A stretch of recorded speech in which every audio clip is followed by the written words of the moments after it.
Alrighty then, gamers. It is Father's Day, it is Grand Blue versus Open Beta time, but above all else, it is Sunday evening in the Eurolanche, which means we're getting ready to rock the weekly Bounty Hunters FT7 matches in just a couple of minutes. A couple of our matches initially fell through this week, but in the end, we managed to arrive at a comfy 6 matchups card for the evening. And honestly, 6 is pretty good. Doesn't take the wind completely out of my sails personally, if I'm solo casting. So that's one thing. But anyway, if it's your first time here, we are a weekly show match event for Guilty Gear Strive happening every Sunday, 5 p.m. CET, and we're open to players of all skill levels as well as regions. I'm your usual host, Kyuke, and without further bullshitting, let's start talking about what's going on with the card tonight, because we are drawing closer to the go time. Let's start from the bottom and work towards our first matchup of the evening, so to speak. Alright, so Nago crew is certainly at home today. In the number 6 slot tonight, we've got the Wild Nago, and they who have recently managed to tame the Nago. Decoy Snail coming through, having previously won their match versus a Nago a couple of weeks ago, but one has to wonder if that ordeal will be enough to prepare Decoy for what is to come tonight at the end of the card. The Wild Woman, Maria Nagoriyuki, entering the fray and is once again ready to brutalize, as she often is. Although, a matchup where Nago really has to pick his spots carefully in terms of where to burn blood, as Jacko's keep away can be quite brutal at high blood levels. In the number 5 slot, we have Poki Kai, who we've of course used to seeing rock a lot of Anji recently for quite a while, and has been doing extremely well with that Anji as well. Probably one of the last bosses of the intermediate scene, if I may say so myself.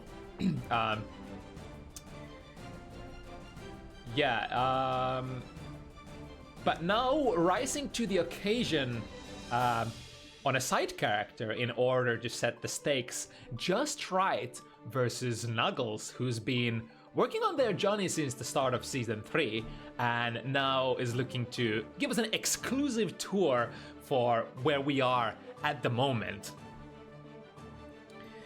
For the 4th slot, Kaz and Jack are duking it out in a very explosive character pairing here.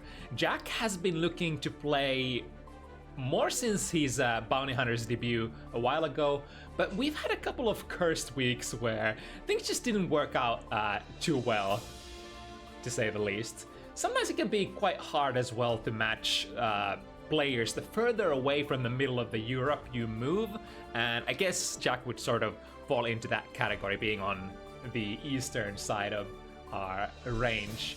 But now there is nothing standing in the way of Jack and his match, other than of course his opponent, Cassie Giovanna, and I could have sworn that we had Cassie on Gio before, but I suppose those matchups just didn't manifest before. And this, so that would mean this will be the first time that Kaz is going to be rocking Gio instead of her signature Baiken in the past on Bounty Hunters. And speaking of players who are going to be rocking atypical characters, on the 3rd one of the evening, we've got 2 players whose initial matches fell through tonight, and you know, we still managed to match them against each other. Epic Gamer Axel, who's rumored to have made very, very significant progress in the rookie brackets as of recent. And honestly, he's he's probably gonna need to summon all of that power level he's mustered as of recent, because it is Whammel standing in front of him tonight.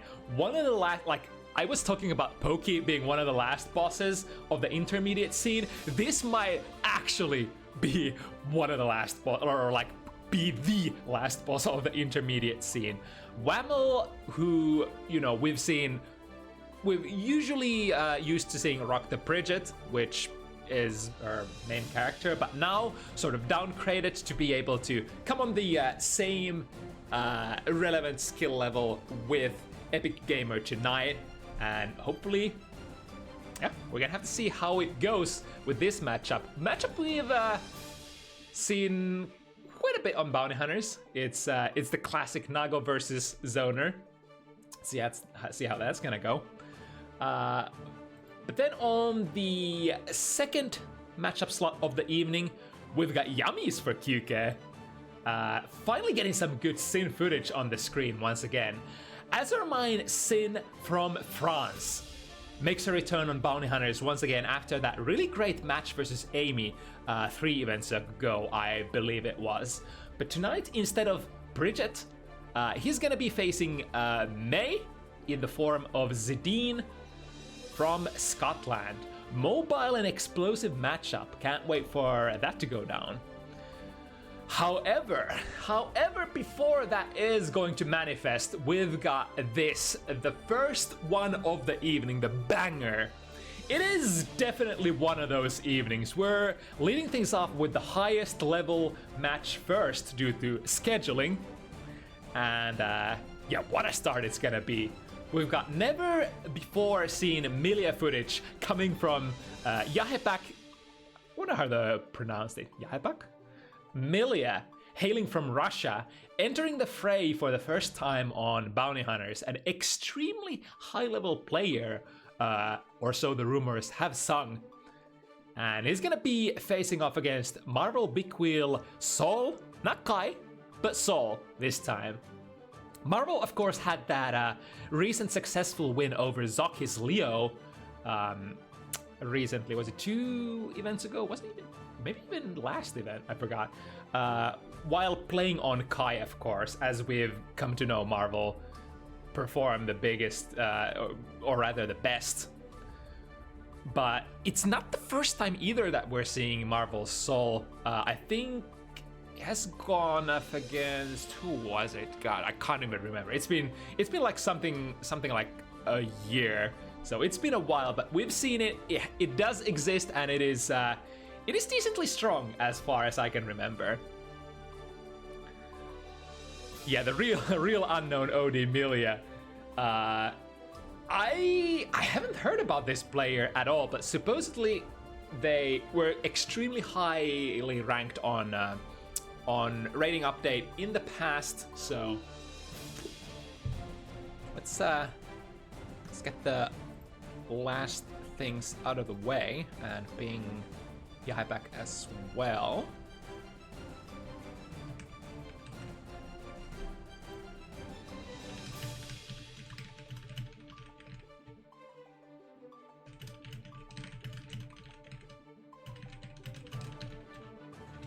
And our ID was, where did I put it? Here, this one. All right. It feels like an eternity. I know we've had some Milia presence recently, but it always feels like an eternity when you get Milia on screen. The cool thing is, even though Milia doesn't show up very often, the times that she does, it's generally piloted by extremely strong players. We've had the likes of like Carrot of Wisdom, you know, who else? There are so many good ones, but I'm drawing a blank. With that, of course, Anya. Yeah, Anya is one good example, and now yahepakk Milia. Let's see. Oh my goodness, it's a really nice conversion right off the get-go, Marvel. And yeah, this is kinda what the matchup is gonna be about. Generally, Milia is kind of slick, kind of hard to pinpoint for Sol, but Sol's basically whole game plan will revolve around trying to swat Milia out of the sky for the most part. When you land a hit, get that hard knockdown and get the mix for a kill with your strong strike throw. It's possible that Sol can find those 2-tap, 3-tap kills on Milia on a good day. Speaking of, I think this is literally 2 touches and, you know, Milia already about to go down. However, we got Sol in a really tough place to cross up with a turbo fall. A nice pickup as well. Never count this character out. Even though Milia doesn't exactly deal as much damage as Sol does, her gameplay flows. Oh my god, look at that, the air scoops. Marvel with the fundamentals, finding the throws. Not always do you have to start with the big close slash. That's a 3rd throw in a row. 1 more, and a wild throw. Wow, 4th one. Gee, Marvel, how does your mom let you throw so many times in a row? But that does make sense. Like, you don't wanna disrespect Sol's strikes too much. If Sol gets that counter hit strike in,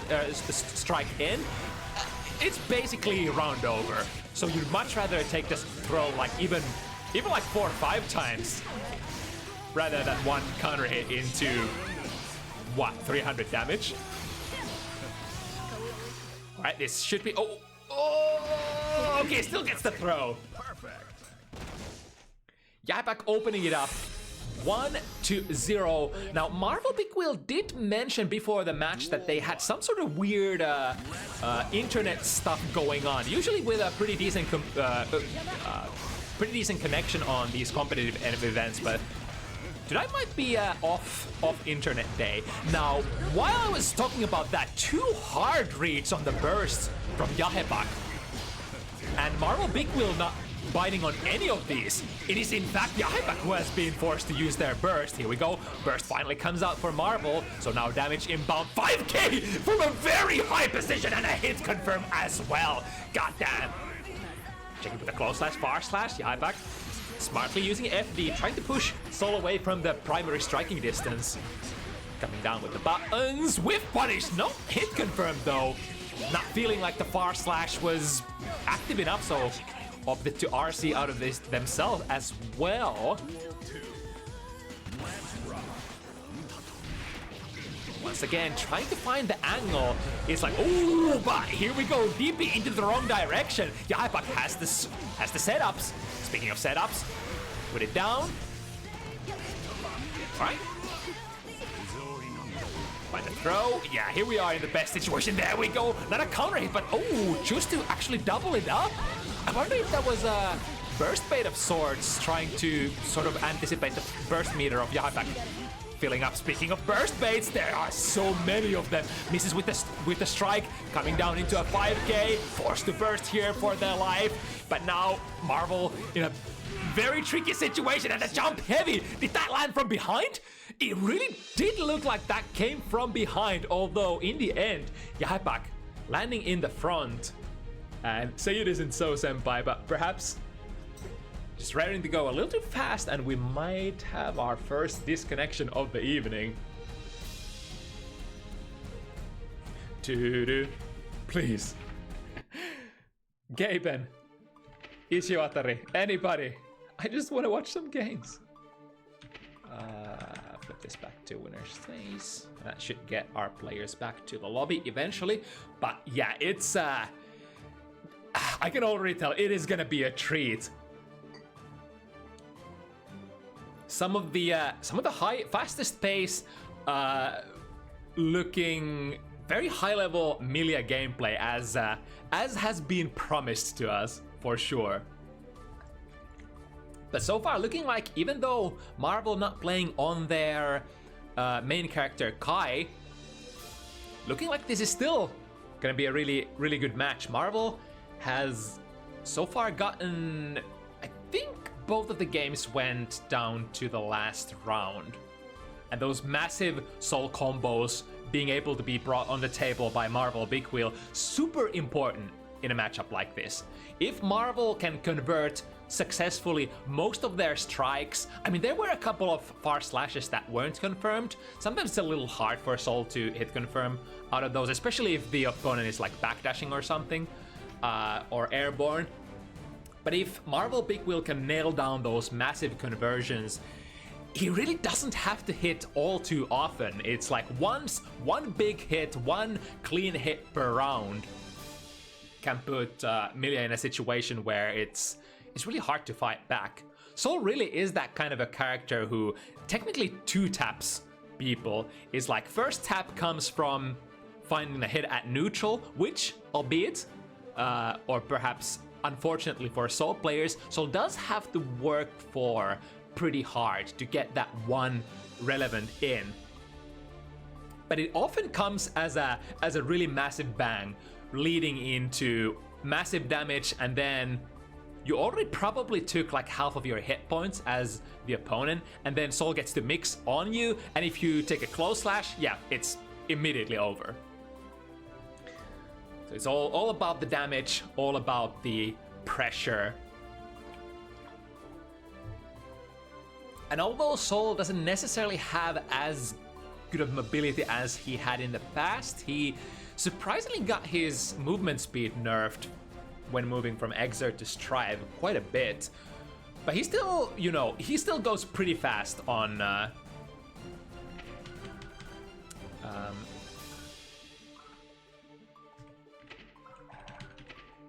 he still goes pretty fast with his special moves. Has a lot of forward moving stuff like you know, Vortex. Of course, you have your Bandit Bringers, your Bandit Revolvers.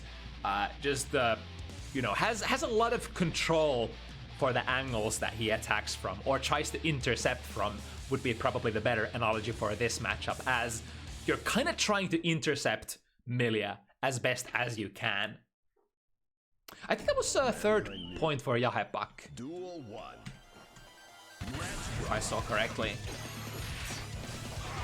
So Marvel still having to... Ooh, that was a very nice... He tried to get the clean hit DP there, but unfortunately whiffing. That's exactly what I said. Gonna be very important that he... Oh, the burst bait, that's gonna hurt, and yahepakk hit confirms. This is with the blue RC... Sorry, the blue Wild Assault. Sure, that was just a combo drop. Speaking of that, I haven't seen Milia players using the blue Wild Assault all too much, and I've heard the rumors that she isn't necessarily like the primary example of how to utilize Wild Assault actively, and it would make sense considering that Milia is quite mobile but also very pixie, so she's kind of... When people catch her, she's probably gonna need the burst for the burst, right? Is kind of the theory.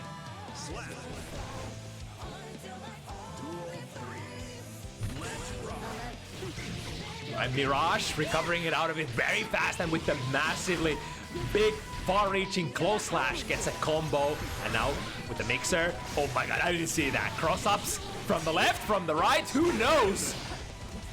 Marvel Big Wheel the burst for their life. However, is this gonna be enough from the RC conversion? No!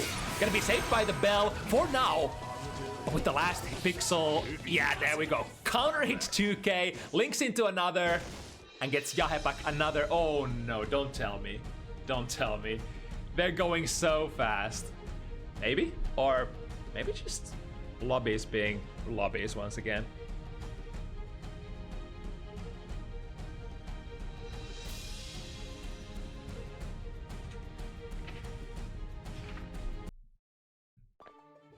Well, it's I think it's very fitting. We've had so many cursed developments for for this event already. So what's a couple of DCs gonna add to that, right? Yikes. All right.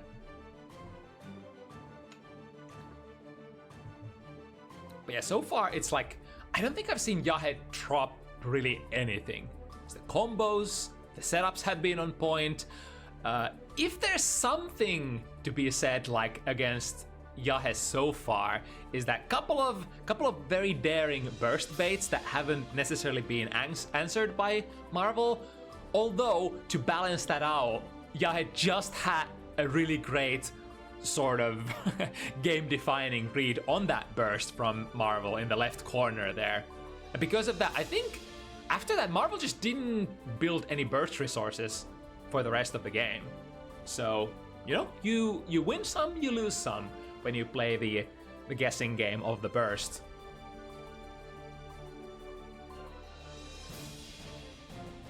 Of course, if you really do manage to get the big read in the exact perfect spot when it matters the most, it of course, it feels so good to get it, and it definitely can be set changing, especially in tournament environments where it's just, you know, first to 3. It's a little different maybe on first to 7s, such as bounty hunters. On bounty hunters, I'd say you probably get a little bit more time to sort of learn what makes your opponent tick, what makes your opponent press buttons, and when do they press their buttons. And the same goes for those burst baits. It's like burst bait is, or rather bursting is a very, in my opinion, a very primal sort of reaction, very primal decision making in fighting games. And what I mean by that, alright, let's make a mental note that Yahe is getting another point. But right, what I was about to say is that it's kind of hard to consciously change your burst timings unless you sort of really, how should I put it, meditated upon your burst strategy. Is like, I know so many players who will just burst impulsively as soon as they see the hit land in, and there's nothing, you know, it's nothing against the players either. It's a very it's a natural reaction. So where was I going with this? I already forgot, but okay, Guilty Gear. Now, Marvel Big Wheel in a very sticky looking situation, 5-0 against our first comer or newcomer, Yahepakk. Millie, I guess the burst this time. Gonna get some decent pressure with it. Oh, is it Marvel's internet that's working against us? It does seem like the packet loss is affecting the quality of the matches so far. However, I was about to say, not been affecting Yahepakk too much though. Haven't dropped a single combo. It was probably the first drop of the set. 6B into quick disc, and now we're gonna set it up. Any hit is gonna do, playing it very safe. I kind of like that play as well. Ooh, barely gets a trade, and the wild throw doesn't find its mark. But I kind of like that because Marvel Big Wheel had like basically 100 meter as well as 50 bursts ready to go. So there were a couple of different options that Marvel could have unleashed there. And Yahe definitely was not in a hurry having such a massive life lead as well. Oh my goodness, this guy is not missing a single read. The burst taken once again. And Yahepakk, quick 6 games, looking to make clean work of Marvel this set. Yeah, I think at this point, me as well as pretty much anybody who's watching this is gonna sort of understand the quality of player that we are watching here. Because, you know, Marvel Big Wheel is definitely not a pushover either. But the level of play coming up here from Yahe. Again, breaking the wall with the blue Wild Assault. Good use of FD, pushing Yahe just a little bit too far to keep up the pressure. However, it's not just the offensive game that Yahepakk has had on point, it's the defense as well. The 5B goes into 5K, nice conversion from Marvel Big Wheel. Even though that was a 5B starter, that was exactly half of Yahe's life. Now let's see if we can get another one. One sec. Look at that dirty hit. That's definitely not dirty though. That's gonna go into a conversion. Checking if Yahepakk wants to burst. Probably not looking to burst this round. Oh, but I wonder if that burst bait is gonna actually bite Marvel Big Wheel in the ass here. You gotta block these mix-ups, but almost ready to get his burst back. No, okay, the trade. That was dangerously close.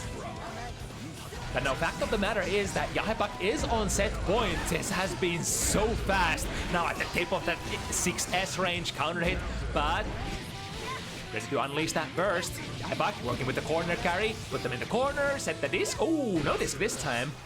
I wonder if that was a miss input there. The brave throw, using the 50 meter as well to keep Marvel Big Wheel nice and steady in the mix up there. The low, one more hit. Where's it gonna come from? FD pushing yahepakk away, dashing forward bravely, but it is to no avail. yahepakk, a clean 7-0 sweep. Look at this gamer. Where did he come from? Where did he go? Something, Cotton Eye Joe. Whew, jeez. That was Milia gameplay. God, I hope we're gonna see more of this in the future. I didn't even know that Russia has this kind of a Terminator in their arsenal. Then again, Russia is that one of those sort of one of those regions where not every super strong player is always known, especially to us who live a little bit on the western side of Europe and so on and so forth. All right, moving on to the next matchup of the evening. It's gonna be my boy Sin Kisk. Azormine making a return. Second match on Bounty Hunters. The French warrior looking to put on some fundamentals, perhaps even fundamentals on the screen. Sin coming fresh off of that series of buffs, moving from Season 2 to Season 3. And even more, you know, added fuel to the fire by the fact that Mei was probably one of the characters that got hit the most between the season transition, arguably. I think Mei and Zato, two characters who a lot of players used to in Season 2 put very close to the top, to the S tier, but two characters who have slightly falling off in sort of popularity. Making this matchup, you know, from Sin perspective, much more playable. I mean, it wasn't too bad in the past either, even when we were working with the awkward version of Sin Kisk. But now it's, from personal experience, I can say it feels so much better. His character just is a feel-good character now, Sin Kisk.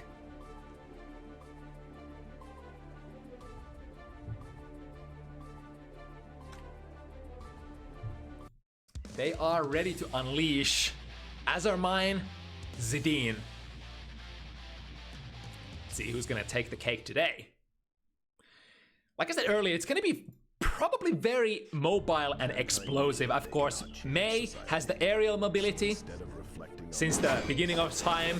Sin has not necessarily like traditional mobility perhaps, but mobility in the way that Soul Bad Guy has a lot of stuff that just moves forward and reaches forward as well. Big Driver and especially Elk Hunt in Guilty Gear Strive. It's going straight into the Totsuki counter hit, and we are confirming. Yeah, not wanting to. Oh, the footsies! 2K into close slash. Zidine also releasing her own burst, spending 2 stamina. Get a big corner carry into a tick throw. Sin is surprisingly good with the tick throws, because like Sin is very akin to Soul Bad Guy again, in the sense that if you like, he has very good frame traps. And if you take that strike, you're probably gonna explode. You're gonna lose at least 50% of your life. Unlike Soul though, so Soul does those big 70%, 80% hits. Sin doesn't necessarily do those. Whoa, look at that! Whip punish on Big Driver with 5 heavy. How have the mighty fallen?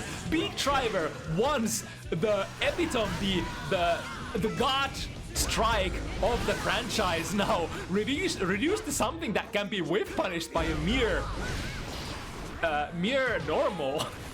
But I mean, you know, times change. Get on with the times, old men and women. of the past. Now, one more strike could be it. Is he gonna go for it? Yes, indeed, tries to. But zidine also ready with the read. This is a pretty okay run-back situation for zidine. The only thing she's lacking big time is the life here. Nice escape from the Elk-2 dash. Gold burst is on point, but here comes the Hogbaker. The strongest DP in the game, and the thing that we haven't talked about yet, but Sin sort of stole, moving from Season 2 to Season 3, Leo's status as the premium DPer of the game.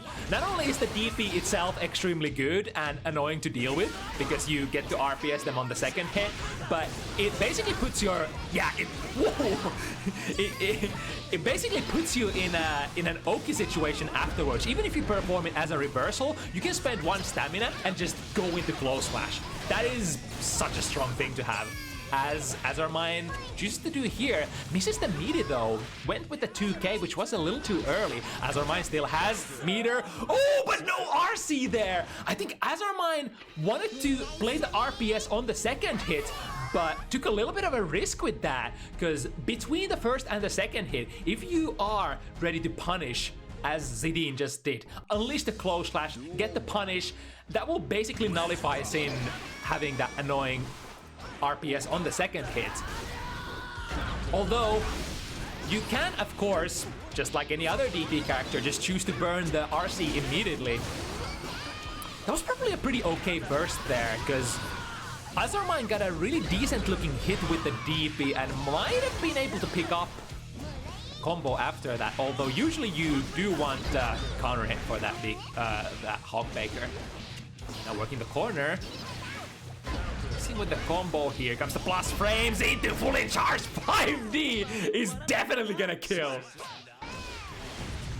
If I recall correctly, zidine is one of those players who love utilizing that Mei 5D, and especially in this matchup there are some very strange and interesting applications for that 5D. Even if you like as a footsie tool, I mean, even if you're not using it as a mix-up, you can technically, theoretically, with punish Beak Driver with a 5D fully charged from full screen if you have perfect timing. I've seen the Twitter clips, although I wouldn't say I would be surprised if we get to see anything like that. Now nice escape from the corner, Azormine running low on life and finds that tricky mix-up with the RC from the sky. How many overheads? Just have to guess. Zidine getting a second point for herself. A strong start for our second match of the evening. Alright. Going into the DP combos. That's another cool change from Season 2 to Season 3, that now, as long as your DP is not a reversal hit, if you combo into your DP, you get all of these nice corner carry combos that do cost a lot of stamina, but do get you definitely the mileage. Okay, oh, that was a little late there on the RC, so not getting too much other than pressure out of it. Both players very active with the throws. YRC, I don't want to deal with this. Missing with the jump D. And forced to use their burst. Zidine still has hers if they want to go into that red wild assault. Both these characters have access to the red. Again with this mix-up. Plus frames if you respect it, and the same setup. Plus frames from the up dolphin, which you technically can micro walk out of, but you have to know that that's a thing. Two overhead kiss, get the micro dash, get the corner carry, even getting the corner break, or rather the wall break. With a hard knockdown, nice backdash, and into a big punish. That was one of the biggest punishes you could have gone for. Again, Sin backdash is a little slower than many others. Now there's the second hit. And again with the... What is that even? That's like a dolphin into fast RC jump P that Zidine has been mixing it up with on Azormine. Especially towards the end of the round. is generally the best spot to use your, oh my goodness, whiff punish, 5 heavy whiff punish on scene 6B now? How many things has Zidine whiff punished with that button already? Oh, I like it. Missed the safe jump setup though. So there is a setup where you can RC in a particular way where you do get a jump slash that is not reversible out of that second hit of the big follow-up. All right, into the corner we go. Now comes plus frames, finds the close slash, massive damage. This should be a kill. Yes, indeed. Even without having the stamina, Azormine had the presence of mind to not go into the Kara Super, but go into the normal into Super instead.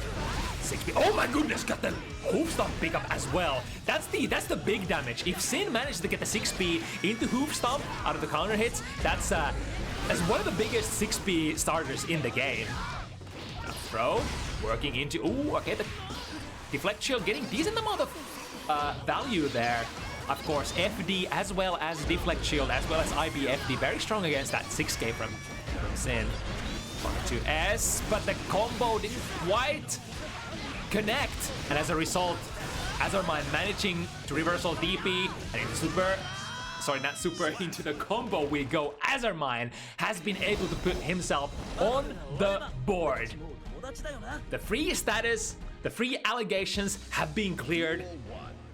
We've gotten a couple of games of data. Oh, Zidine betting everything. First, the round start fully charged 5D, hoping that Azormine was gonna extend something into it, and then following it up with the gold burst, but no, not this time. Alright, with the second hit, are seeing at the end, close slash counter hit, that's gonna go into the corner. As well as get the wall break. It cost quite a bit of stamina, but I think it's well worth it. And Azormine might have even thought that was gonna be a kill. I mean, I would have thought that was gonna kill as well if you spend everything. Now Zidine will have to make this comeback of sorts. Ah, but the L-Count, there we go. The forward moving special move. That is certainly pretty strong. Oh, that's what they were looking for. Straight into the far slash, I think it was, and look at that damage. That is a pretty decent opening gambit if you don't get whip punished, huh? But now the comeback from Azormine tries to 2K tick into throw. Zidine having none of it. Immediate burst, but immediate momentum. Sorry, immediate DP, but immediate momentum burst from Zidine. Oh, drop the combo. Gotta be careful here though. Oh, that's so tricky. She's been playing the plus frame situation out of that up dolphin in the corner, but this time steering it back just enough for it to make it whiff, and you can't really exactly react to those whiffs, I think. Because Mei gets off the dolphin so fast that, I mean, I guess you could do some sort of fuzzy tech, maybe? Maybe stronger players would know. Super baited, 2 heavy starter into, yeah, once again. Has to end the combo string a little earlier because ran out of stamina. Plus frames into Zidine's favorite trick. Again, is it gonna be enough? The guts coming in. Chooses to, wait. Oh no, he just chose to burst there, but he ended up doing absolutely nothing, I think. Or perhaps, yeah, it probably wouldn't have dealt enough. Dashing DP, putting Azormine to the wrong side. And Zidine ready to make them pay for that. That was a really peculiar interaction in the sky of the fully charged 5D. I think the Zidine was basically on the shot that was gonna end the sequence, but then Azormine, as the properties out of that sequence are really weird. Once you unleash the Ender as the player who's comboing in the sky, you kind of like go into this state where the sky time ends, no matter what happens. Even if you use supers, no matter what happens. I think it was more like the time just ended there. Now it's Azormine's time to show the combos. Got the optimal one, I think I saw. Ooh, tried to go for it again. Is this turning into a battle of 5Ds? It's like, let me show you how this 5Ds utilized. Gotta be careful. Now standing up for the potential 5D. I wonder if in that moment it was in the back of Azormine's mind that Zidine has been very active with those 5Ds. Now, this was a really good adjustment from Azormine on the round start though. Opting to whiff punish the 5D instead. It has quite a bit of recovery, so it is certainly not without its risk. Or risks when you go for it. 3K finds its mark. Punish on the DP, albeit a small one.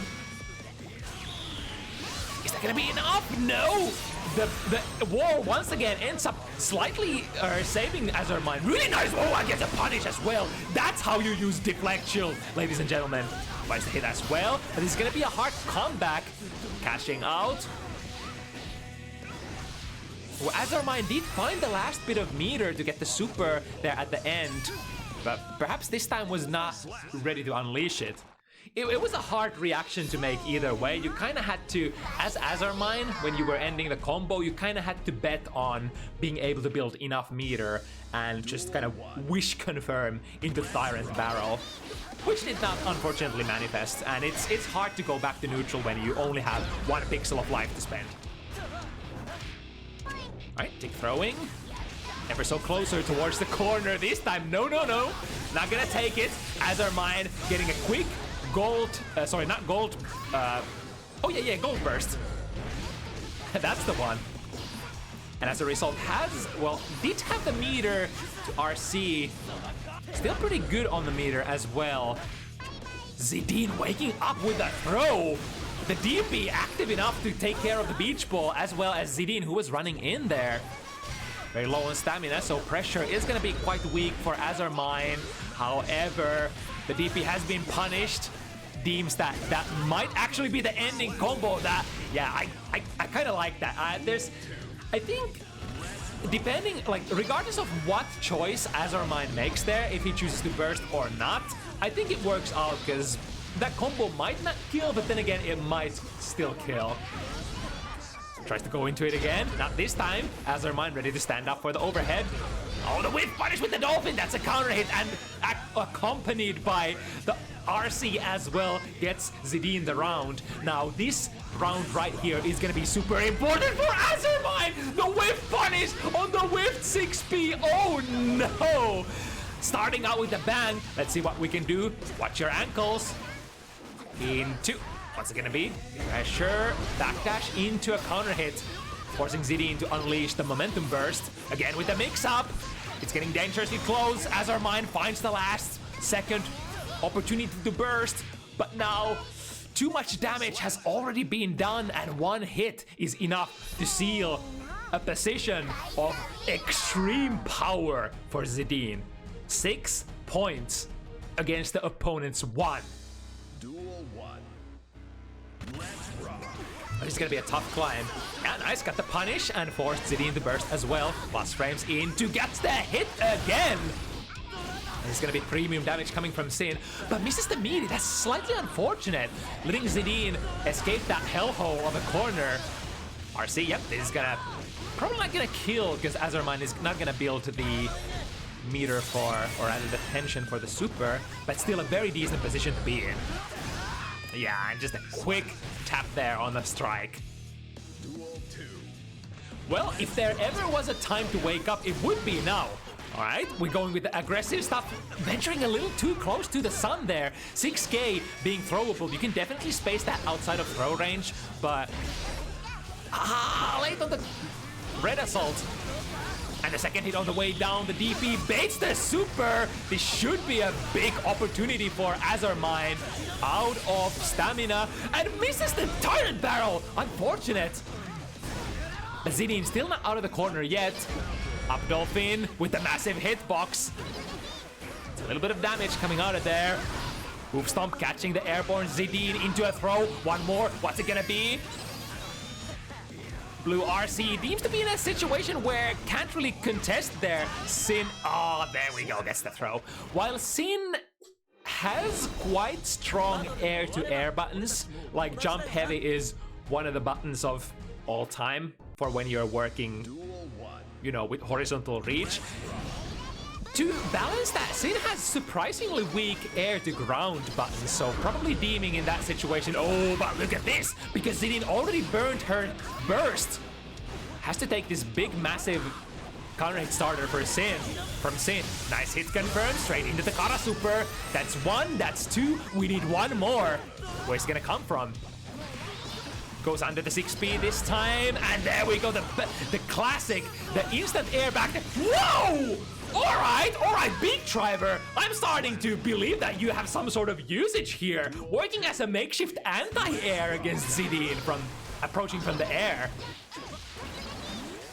Perhaps there is still hope for the Sin Bros. Alright, momentum burst, wanna keep Zidine in the corner, and this is a pretty good opportunity as well, because you have a lot of that stamina ready to go. Was a big hit.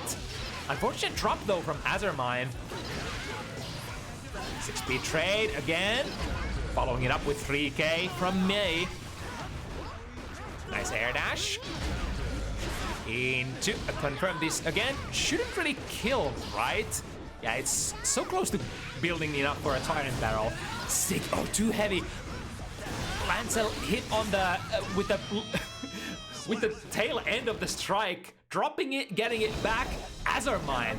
It does look like Azormine. Oops, not two, one. It does look like Azormine has been able to figure something out. Duel 1. Let's rock. It's definitely big that you haven't been taking those 5Ds ever since. Because those are something that hurts so much, the pressure. Big hurt coming in.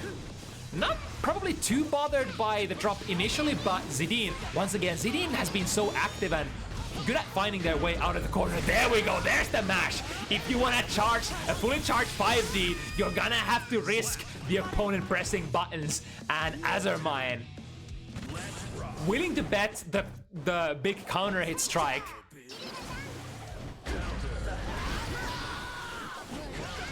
Slash working as an anti-air here. Ooh, that was kind of cool. Canceling out of the close slash into Hoop Stomp, which does have a little bit of forward moving momentum, completely canceling Zidine's attempt to lift leg shield.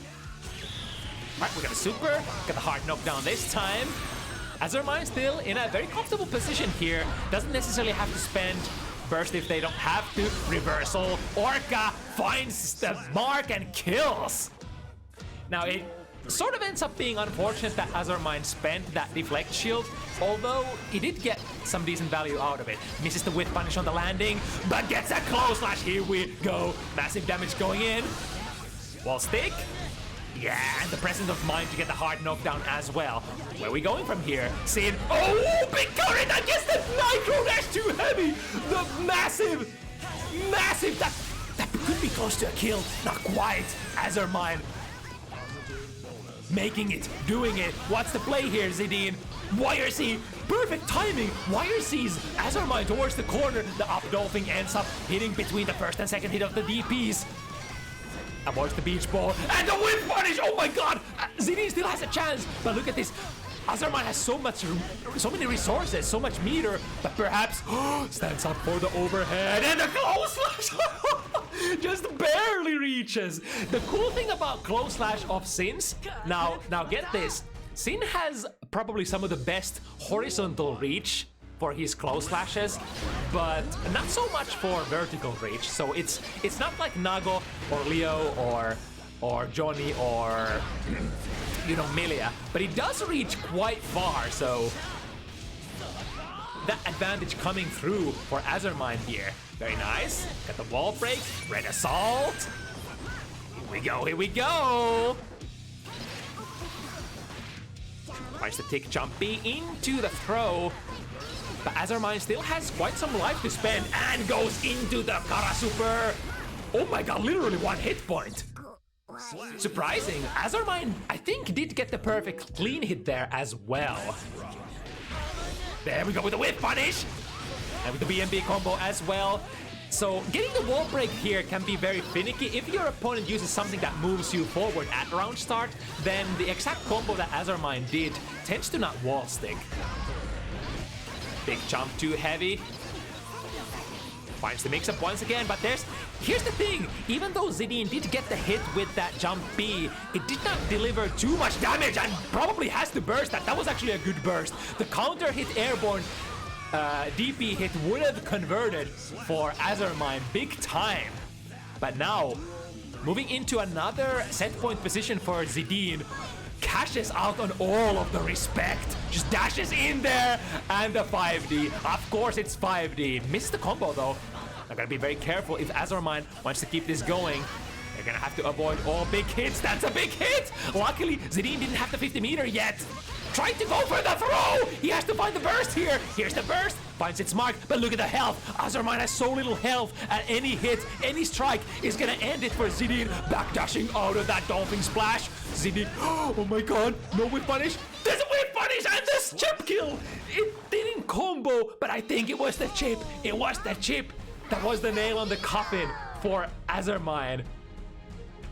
Zidine, after a very nice attempt on a run back from Azormine and a very nail biter-ish last game, that could have honestly gone either way. Like, I give that very high chance that in an alternative universe, Azormine actually gets that round and we basically move to a 6-6 eventually. Wow, that was quite the hustle.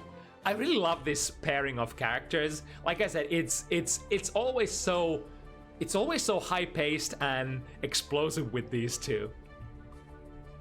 Really cool showing for both players. I am thoroughly satisfied, even though we have only one Sin this week. The Sin player base thanks all the players, both the players, for this display of amazing amazing matchup knowledge as well as character power. Right, moving on. Let's see.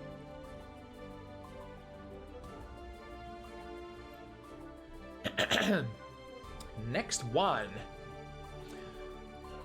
So this one, Whammel initially was about to play against Zoc his Leo, which would have probably been like one of the hardest games that Whammel has played on Bounty Hunters so far. Unfortunately, Zoc did get a little bit of a fever. Hopefully it's not COVID.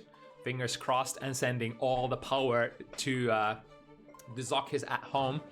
But we did a little bit of a switcherino, and we are moving to play on one of Whammel's sub-characters. Not sure how much Whammel has experience on the Nagoriyuki, but it should bring her a little closer to what we're sort of expecting Epic Gamer to be able to put on the table.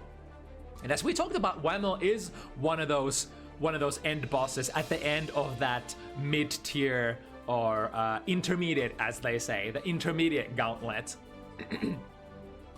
Which already means that she's on a really high level on her main.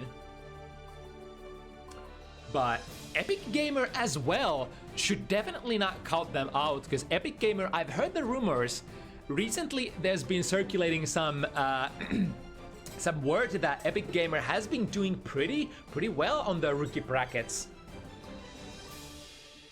God bless we actually have those. It's really nice to have a landscape in EMEA where not only the top players get to play double elimination brackets on a regular basis, but also the mid-tier players or the intermediate players, as well as the rookie players have their, you know, their own brackets here and there, so that you get to experience the thrill of, you know, going top 8 and perhaps the thrill of even grand finals.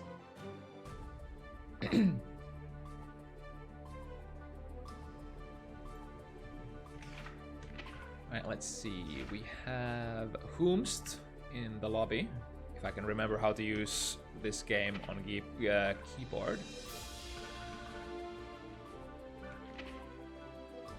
So Epic Gamer ready to rocket.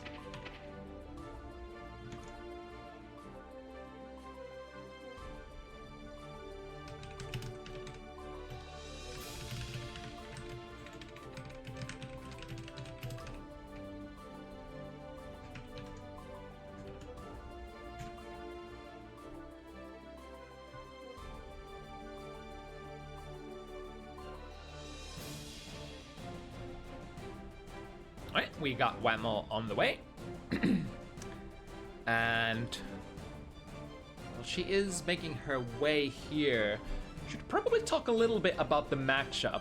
Now, I want to say, even though I have a feeling that we've watched this matchup quite a few times on Bounty Hunters. However, I still haven't learned how it exactly goes. But if my intuition tells me anything, and if hours and upon hours of watching Nago content goes, I think it's a blood matchup. Just like one of the ones coming up later tonight, referring to the Jacko versus Nago matchup. When you run out of blood, or rather when you go too high on blood on Nago Ryuki, and you lose access to those blood-burning, strong neutral skip-ish moves, that's when it gets really tough against characters who zone well, such as, I believe, Axel Lowe, Bridget, Testament, Jacko, that kind of characters.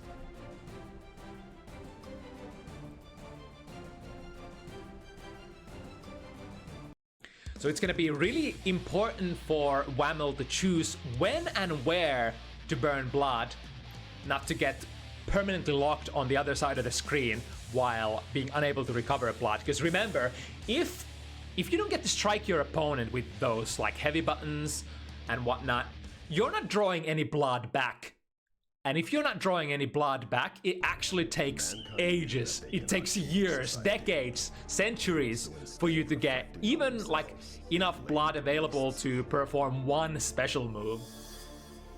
Of course, the advent of the white Wild Assault helped Nago a little bit with that, so he can now actually have a strong thing that he can do at like mid-range-ish, far mid-range-ish, without burning blood. However, you do still have to work your way on that range as well if you want to use that White Assault. But speaking of that, White Assault is not going to be utilized by Whammel, or not going to be utilized by either of these characters for a while. Both have chosen to deposit the burst resource on the primary burst mechanic, which is the burst. Right here, as we were talking about, it's super important for Whammel to be able to draw a little bit of blood back here, because she is working with a lot. Oh yeah, names, of course. Thanks for reminding me. Let's get Whammel and Epic Gamer in there. Alright, so that super did actually hit, so that's gonna give Whammel some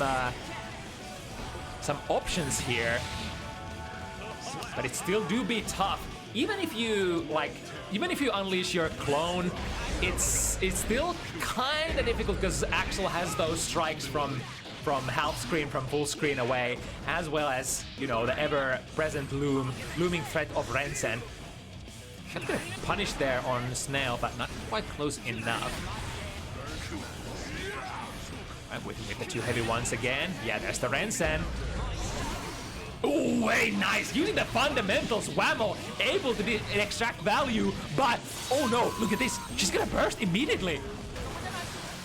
But Epic Gamer, he didn't see it. He committed to the Rainwater instead as a defensive sort of maneuver.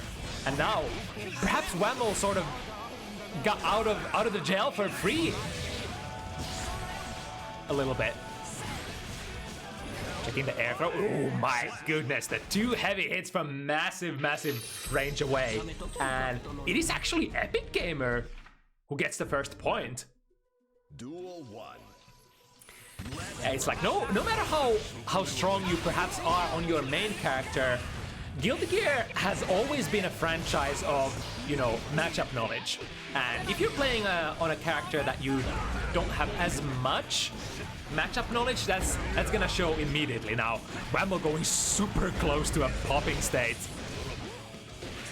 Got the combos, yes indeed, put them down. I think Whammel did press a button here, so this should... No, it actually clashes! Are you kidding me? The massive disjoint out of that Nago 2 heavy. Oh my goodness. Clone has been evaded once again. on a keep away character such as Axel, it's honestly a massive win to be able to just evade a high blood burning move such as the clone, or heaven forbid clone Fukyo.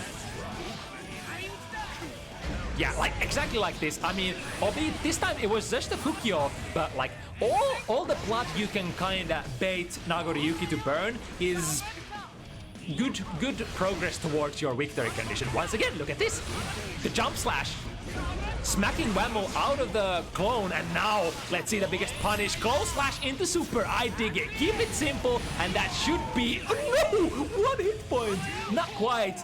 But Axel low, of course. One of the best characters in the game to inflict chip damage. Chip damage from the other side of the screen, basically. Rensen, multiple hits. Is it special moves? You gotta be holding FD for quite a while to avoid all that chip damage. Alright, Fukyo, very well placed this time, forcing Epic Gamer to unleash that burst very early to this game number 3. The clone traded there, but I think that's not what Whammel's looking for. When you trade like that, you lost so much blood, but didn't manage to improve your position. And once again, with the blood level 3, the 5 heavy finds its mark, but single hits. Oh, that's gonna be a pop, and opting to still play here. Whammel has 50%. But the backwards engaging, or rather, the command grab that approaches from the back, reaching Whammel before the Fukyo goes through after the clone. Unfortunate there. The far slash sequence finds its mark this time, followed up by RC, keep the pressure going again. Small chunks at a time. Very nice escape from the corner by Epic Gamer. Instant air dash, the classic. Yeah, chooses to spend the RC because that snail is quite punishable. Quite minus on block. Some characters might struggle to punish it, but I think, depending on the plot situation, Nago might even just straight up have a button that reaches there. And a frame trap, and here we go into the cool combos. Juggle them with the 5K, get the wall sticky. Not quite the kill here, so Whammel still has a chance. Go straight into the super. Now question is, did Epic Gamer press? No, they didn't. Unleashes the burst as well. Ooh, 1, 2, 3. I think she's gonna pop though. No, never mind, not gonna pop because, yeah, of course, because she got the bite. She got the bite. So she can still do this. But the far slash sequence, the last hit is so minus that it's gonna be punished. That was a very nice attempt to run back, but... Duel 1. Yeah, no kidding. I think everybody keeps saying that Epic Gamer has improved quite a bit, and just by judging the contents of the match, it seems way more controlled how Epic Gamer is playing compared to maybe like 3 or 4 months since. Nice backdash, avoiding the command grab, forcing Whammel into the pop state. Although now Whammel is gonna wake up with a full stick of butter, or this time, full vial of blood. It still takes quite a bit of frames to unleash your blood-burning moves though, so with that snail, Epic Gamer able to seal the round, and back into this, there we go! Even though you don't necessarily get to hard punish that snail, oh, did Epic Gamer notice? Well, okay, that's not too bad, I suppose. Whammel's still gonna burn most of her life away, and 1 hit is what could do it. There we go, the classic Ren Sen. Flash the cycle a bit, sweep the ground, they're not gonna do anything on the ground. There's an old wisdom that against Axel low, you can't play grounded. Like footsies on the ground are just nah, unless you yourself are some sort of a far range full screen zoning character. Generally, you're not gonna do jack against Axel on the ground.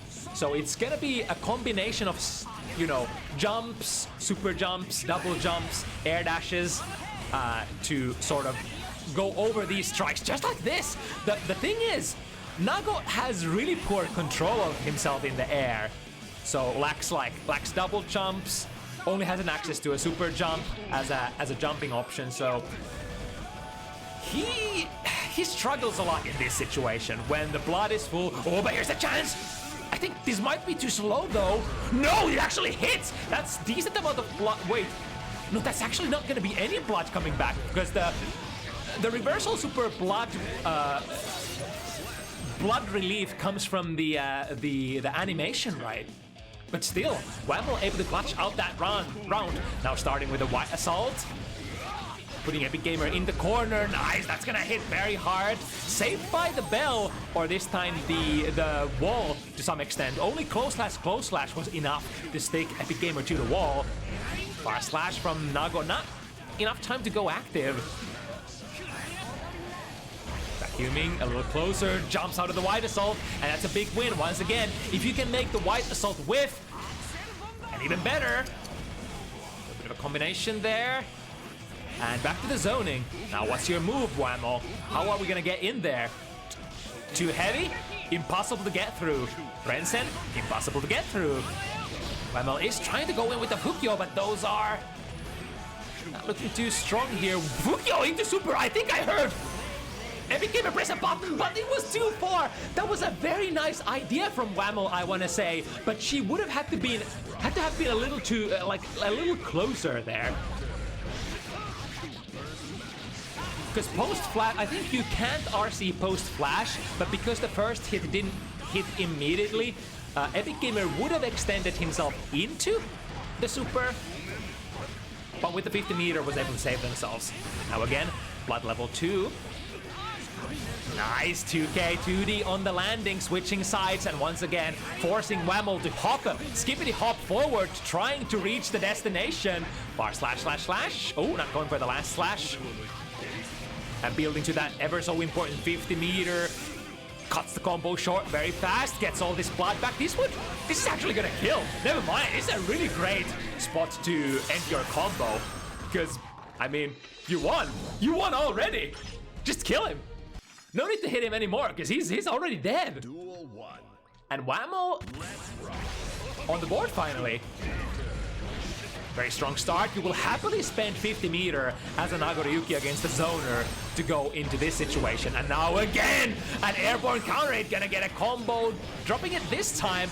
Too heavy, finds its mark, low slash. These single hits are adding up. That one combo and a couple of random strikes seals the deal, does enough for Whammel. Good jump. Gets 2K 2D, forcing Epic Gamer to burst here into the close range pressure. Tries to go far slash bite, but Epic Gamer was ready to retaliate. Now with that long ass throw range, managed to catch Epic Gamer on the landing. What's it gonna be? Nice! That's a guaranteed punish. Epic Gamer sees them backdashing forward. However, what's gonna happen here? Nice! That was so smart! If they block that second hit, that is usually gonna be unpunishable. But Whammel had the presence of mind to know that there is a gap. She was basically in a situation that was akin to jumping between those hits. So let me paint you the picture.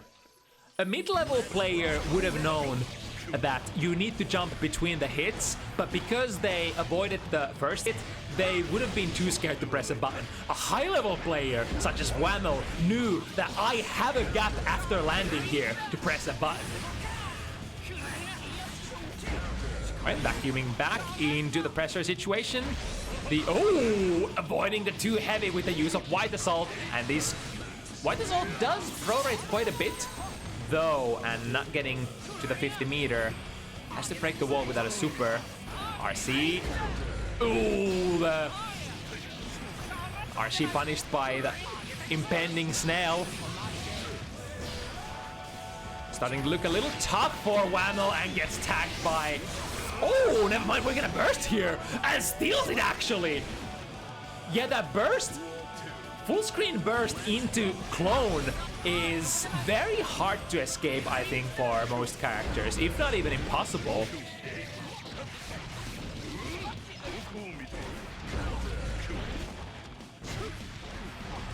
Alright, far slash into bite. I think this time ended up whiffing just because of, you know, being too far away. I think Epic Gamer might have used FD there, which is generally what you want to do against Nago. so that you can basically nullify his bite mix-ups. And I am not sure what Whammel has been able to figure out during these last 3 games. I mean, the data has been collected past these all of these 7 games, but now it feels like Whammel has been able to find the spots to approach. Has been able to find the spots to burn blood. Was trying to go for a meaty blood-sucking universe, it looked like there. But perhaps a timing a little too early.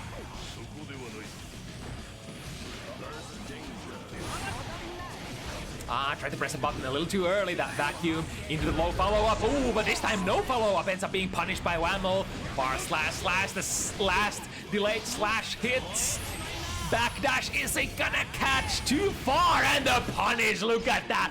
Whammel knows how to counterplay that super. However, Epic Gamer getting a backdash, a back throw incident. 2K low profiling there under the strike of Whammel's. Unleashing 2 heavies once again. Clone without a Hukyo this time.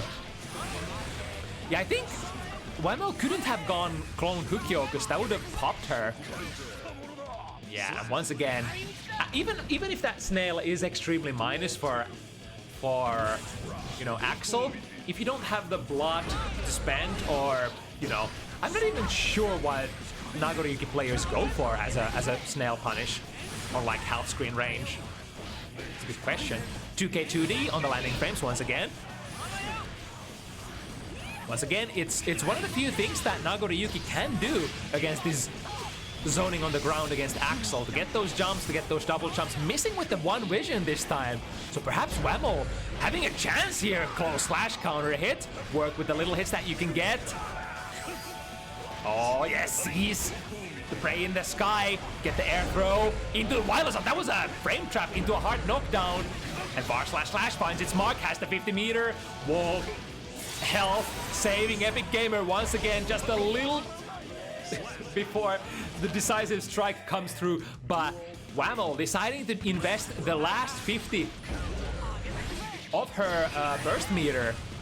Now having to, like, it did come with a little bit of a cost. Whammel now having to tackle this round without any burst whatsoever. But with the Season 3 changes, the burst does recharge back a little faster than in the past. Again, it's the last bar slash of the sequence that Whammel has been delaying. That once again finds its mark. But now the side switch. Let's see what we can get here. Uh-oh, I think 6 heavy goes straight into the super. Yes, indeed. Doesn't unload the animation. Check. Yep.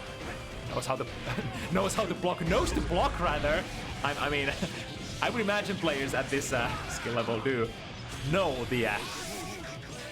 the mystic arts of holding back when needed. And should be enough, right? Yep. Oh, baby. We have gotten from a 0-4 situation to a 4-4 situation. I wonder if this download that Whammel has been able to complete is a decisive one. I mean, it's not like Epic Gamer has been giving out rounds since then for free either. I think the biggest one is Whammel being able to take advantage of the small openings, the small opportunities given to her. But once again, the micro dash forward. Epic Gamer has such a very nice counterplay against the jumps. If he notices that, you know, he's not in a position to, you know, ground the air per se, just dashes under and waits below Whammel to land with that 2K. And what are you gonna press against that, huh? Because I mean, it low profiles so much. Once again, the 2 heavy doing big work. Snail as a frame trap from the skies. Oh, he's straight into the one vision and getting value out of it. Now health blood, Whammel still has options here, in addition to another charge of White Assault on command. Ah, but the command grab travels Oh, is he gonna clash or is he gonna score as a hit? Yes, indeed, but doesn't go into the animation. Swift to the other side, close slash, big damage coming through, and more importantly, perhaps, blood flowing back into the veins of Whammel. Plus frames out of all of these, tries to interrupt with a too heavy, but that was, I suppose, not the answer this time, because that too heavy has quite a bit of startup, right?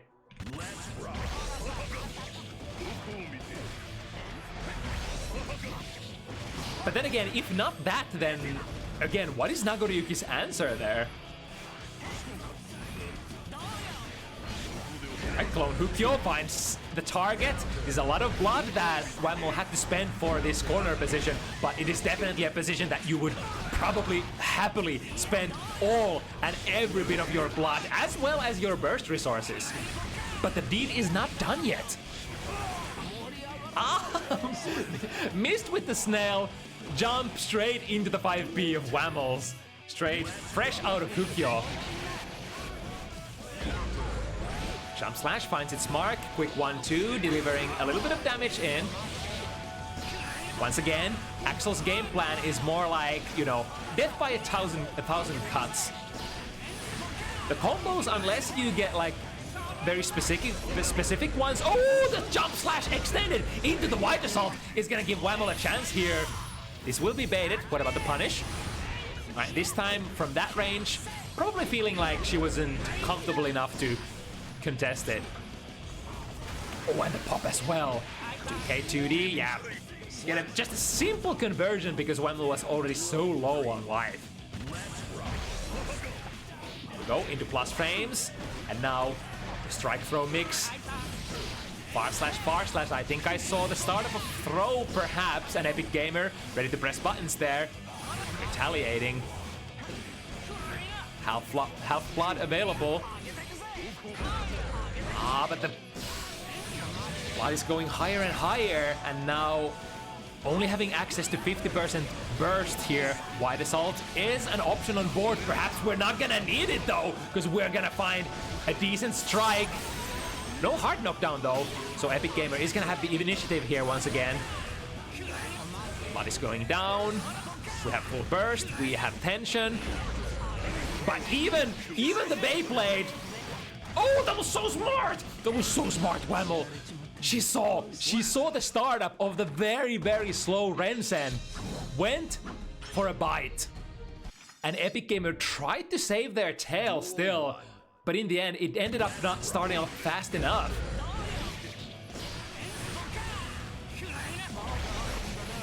Right, vacuuming into the low follow-up of the Rensen. Oh, from that distance, even the air snail, very difficult to punish. Jump over, that was a very great jump. So some of these jumps, even though, yeah, just like this one, so even if Whammel doesn't necessarily quite get there, as long as you can manage to land in front of Axel with frame advantage, you already got some pretty decent value out of your jump. And that's probably like, almost, I mean, that's probably most of the time the best you can hope for anyway.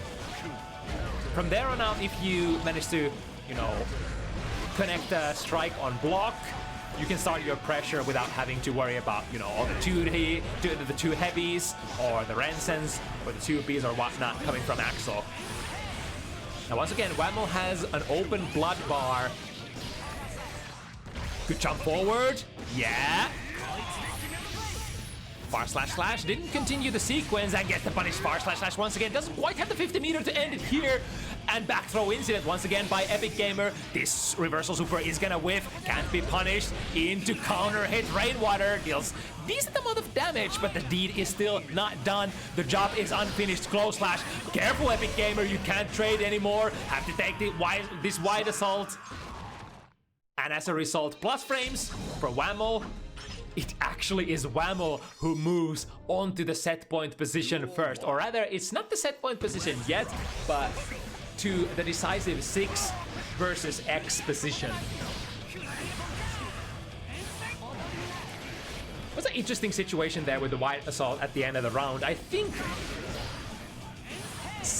in some universes there was a backdash against that wide assault, but in some universes it would have punished your backdash as well, so it was a hard decision. And now, big decisions coming in from Whammel. I think this should kill, even with the nerfed super damage of Season 3. Yep. More than enough, and now we are finally going into that set point position for Whammel. Oh, not again. Epic Gamer waking up with a throw of their own. Yo, footsies, that far slash, alright. What was that? What did Whammel catch? Was that far slash against far slash? It's a great whip punish there. And with the massive throw range, tries to go for a BSU this time, no dice. However, she's back in there. Any hit is gonna do it. Chip damage, imminent, has to RC. Oh, this is gonna be minus, and the fight, the jump P from the sky. The first time that Whammel chose to unleash that button, but that was the perfect position to unleash it as well. Only needed one more hit, saw Axel in the air, took the opportunity, and smacked him out of there. Yeah, a little bit of a run back action for Whammel. It was 0-4 in favor of Epic Gamer at one point, but then Whammel was able to figure out enough how to execute against Axel and pull through out of that set as victorious.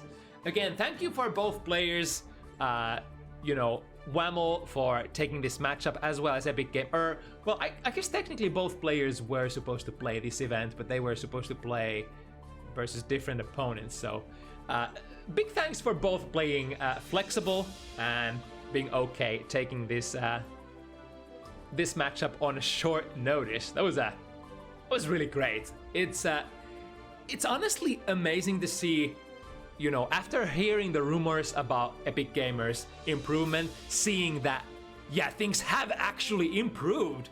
It's starting to look way more comfortable. It's starting to look like Epic Gamer is giving the opposition way fewer opportunities to get their own game started.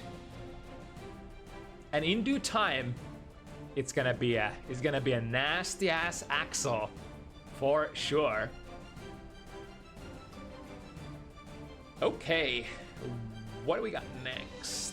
Gonna cheat here. So it's gonna be Cass and Jack entering the fray next. Another matchup where we can talk about players who are playing characters that they perhaps are not the most known for. So Cass, much more known for her bike and play. Most of her games have been on bike. I think almost all of Cassie's games have been on bike and on bounty hunters so far. And this would be the first time that she's gonna display us where we are with Giovanna.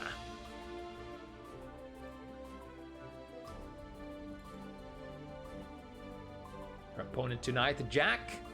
Second showing on bounty hunters, had a very, very nice nail biter match on their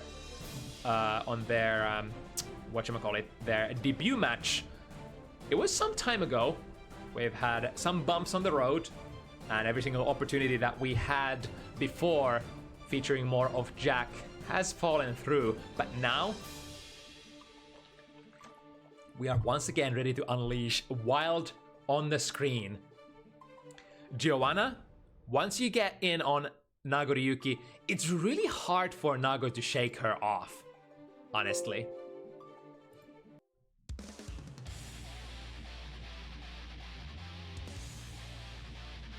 In terms of neutral, I think it's really tough. Nago definitely has the range, which partly depends on his blood level. But Nago's buttons also have mighty amount of recovery frames. And who's Giovanna? Giovanna is the queen of whiff punishing in Guilty Gear Strive. Neutral footsies is gonna be the name of the game here. Can Cass find a way into the pressure? And just like that, dash into Giovanna's buttons.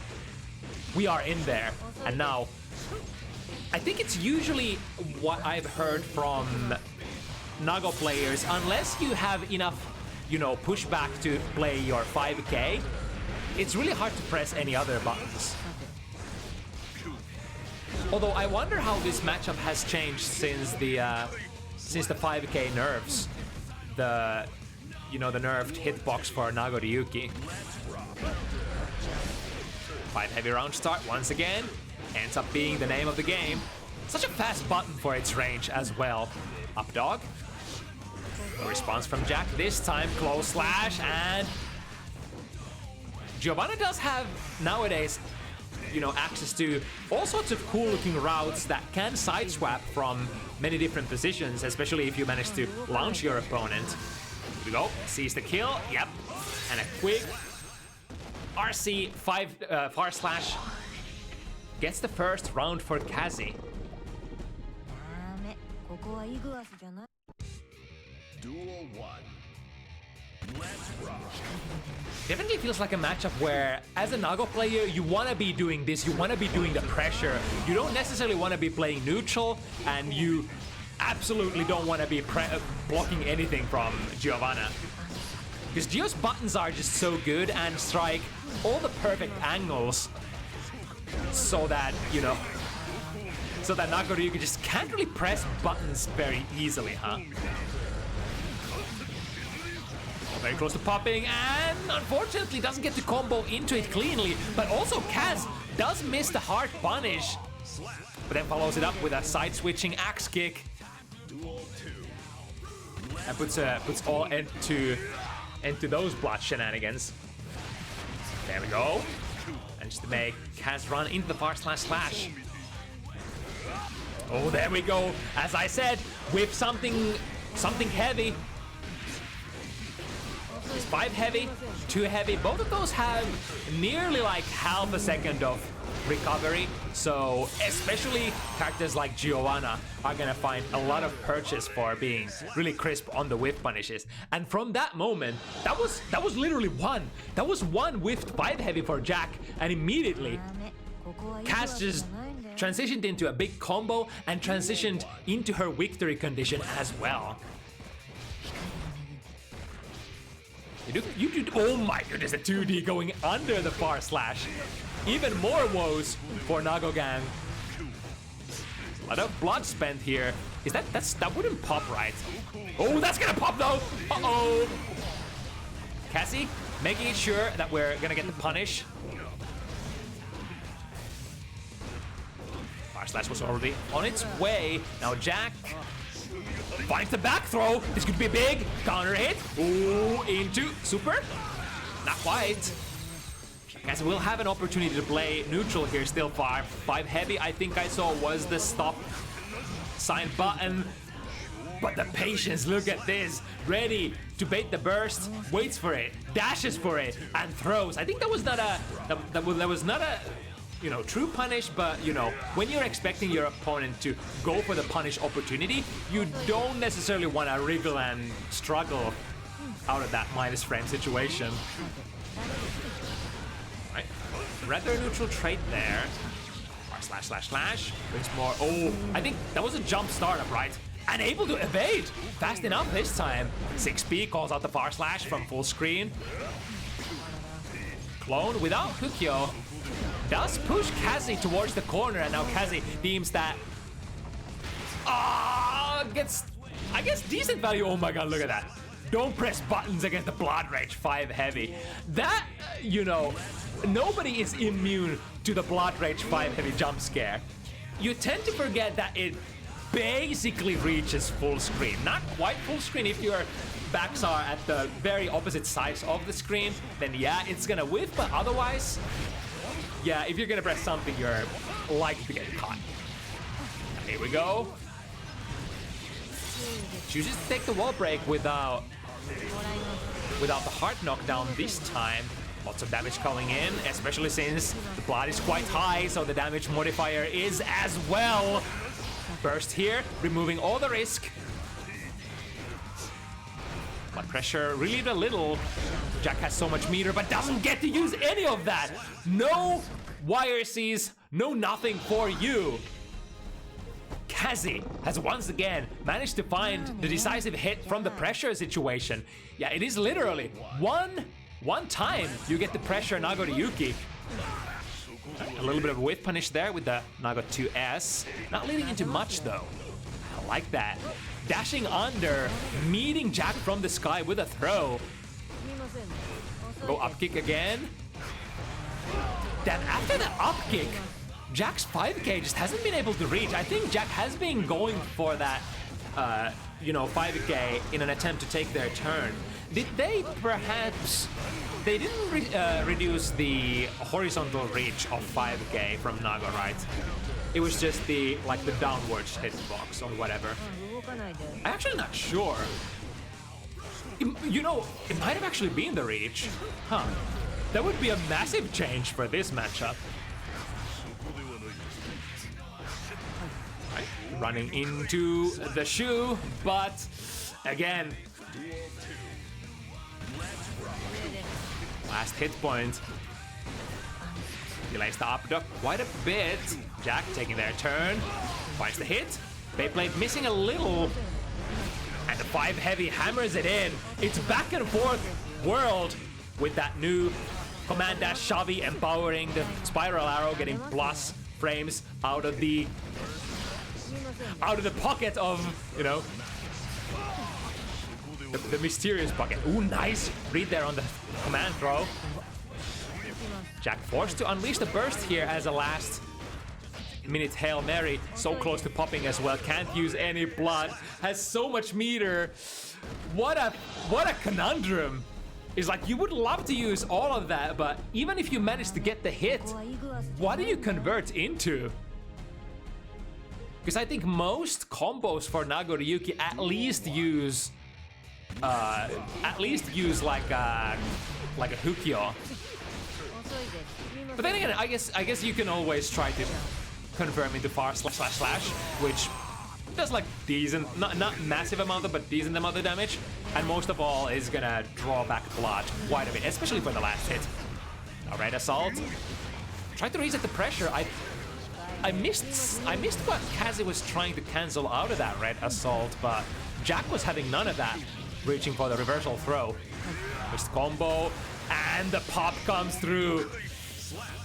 Don't even need a big punish. Jack was already quite low on health, and combined with the defense down modifier that you get by having your block gauge full, yeah, that's a difficult spot to be in.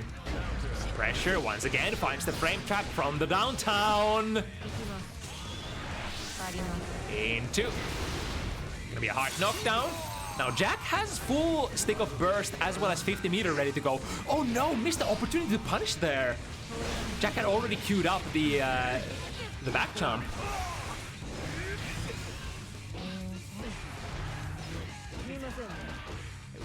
The far slash, not drawing too much blood, and once again, it is so close. But Cass finding all the right buttons at the right places at the right times, especially. When it starts getting towards the end of the round, it just feels like Kazi sort of turns on the dog vision. Starts having the dog in her, in a matter of speaking. Now the cross-ups. Get the throw this time. And those single hits, waits for the deflect shield as well. And Kazi just having every single read. And back turn incident though. It's gonna be a chance for Jack to run this back. But it's relatively high, and as a result, any hit is gonna deal massive amount of damage from Kazi.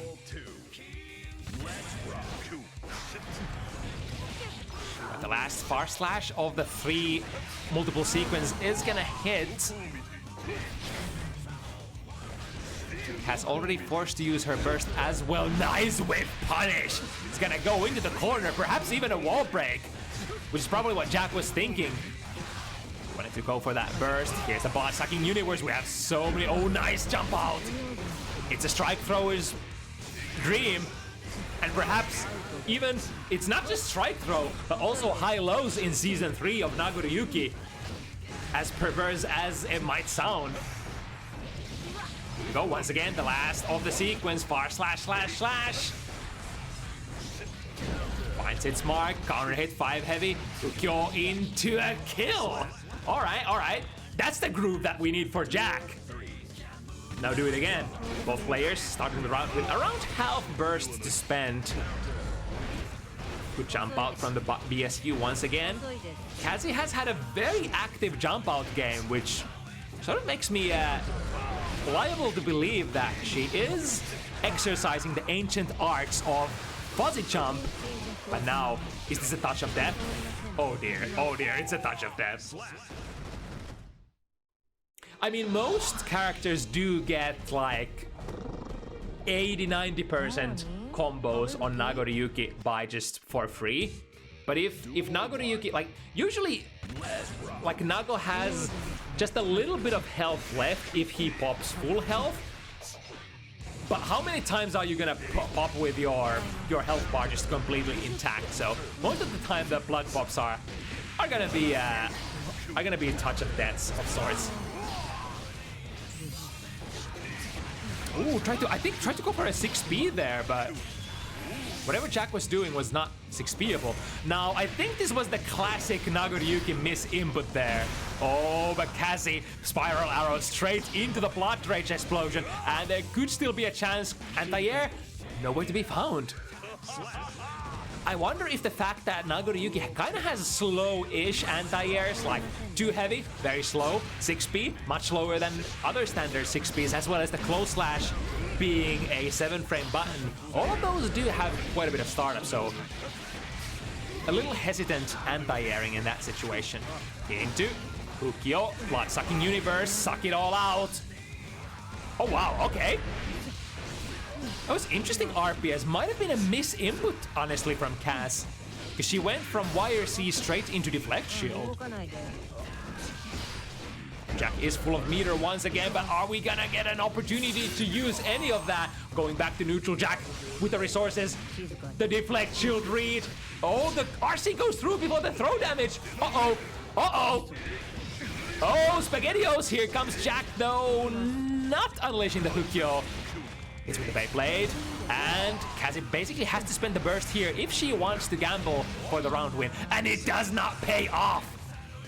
Now, big disadvantage going into the last round here for Cassie. I mean, technically it is a set point position for Cass, but this is the best set point that Jack could ever imagine to have, right? And the fight to put 1 point on the scoreboard. It seems tough once again. A hard knockdown through the skies, roof, whatever. Ground. Who knows? From pictures, perfect in the background. More hit. Plus frames for Cass. More plus frames. It is a plus frame kind of a world, but the pop actually saving and working for Jack. I mean, you had no life to spend anyway. And here comes the classic. Micro dash, 5K. Keep the momentum out of Giovanna step dash and put out that absurdly hard to contest button.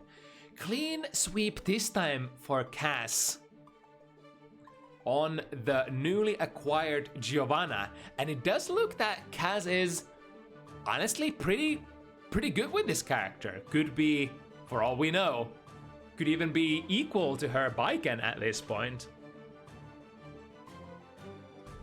But you know, this is one of QK classics. But once again, I kind of want to say that, you know, this is the closest 7-0 that I've ever seen. If you disregard the scores and look at the contents of the match, Jack was just so close almost every single round. It went like up to last pixels on many of these. It's just, I feel like the high level aura, the kind of the confidence that you get for being a player who's been on the battlefront, has been on double elimination brackets, has been playing competitively for a long time. The confidence of the last RPS, where both players are at the last pixel of their health, that's when the experience tends to kick in. That's when the OGs, the best of the best in the world, are able to thrive compared to the rest of them. But good showing. Hope to see Jack more in the future as well, and I'm sure we're gonna see Cass as well, being one of the regulars of Bounty Hunters. What do we got next, Chief? Alright, this one. Pokey versus McNuggleton. A Germany mirror match coming up next. We of course know Pokey as an avid, a well-practiced Anji player who has been making a little bit of a name for themselves in mid-tier, what's the other word? The intermediate brackets as of recent. Has been one of the dominating powers in places such as the Novice Strivers bracket or Striving for Glory brackets. But now, this is not Pokey Anji, this is Pokey Kai. And the funky thing is, back in the day when Pokey was just entering the scene, we did see Pokey bouncing around a lot of different characters. We had Anji, we had Leo, we had Chip, we had all kinds of characters for Pokey. But back then, I believe we never saw Pokey Kai. So this is gonna be a real treat seeing how Pokey's, honest Kai fundamentals. How Pokey manages to pilot the Footsie's mannen himself, Kai Kisk. Against another very Footsies-oriented character in Johnny's Fondi.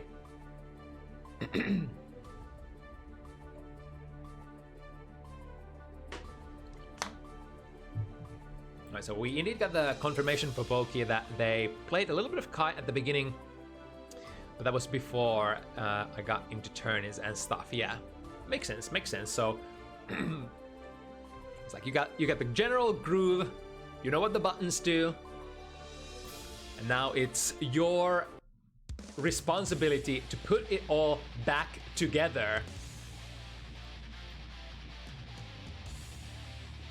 Now, Knuggles has been working on Johnny since the start of Season 3. Has been basically, as far as I know, loyal to the character and trying to get trying to increase their power level as much as possible.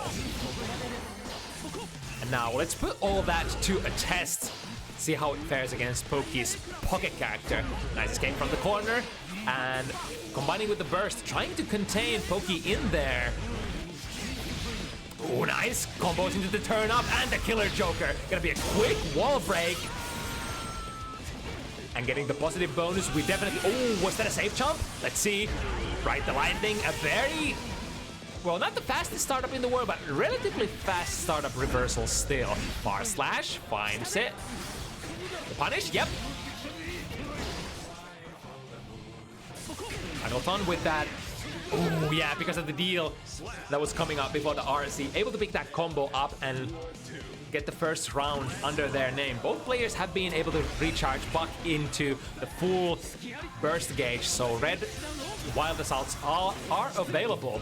Now, speaking of the red Wild Assault, interestingly, Kai is probably one of the strongest characters in the game able to utilize that red assault. It feels like characters such as Kai Kisk or Sin Kisk were just made for this tool.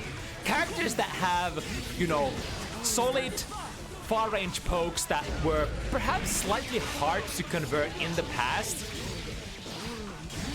but basically dominant neutral buttons that confirm into nice combos. And Kai, let me tell you something about Kai's red Wild Assault conversions. They confirm from really far away, especially due to the bar slash buffs and then the damage that Kai gets.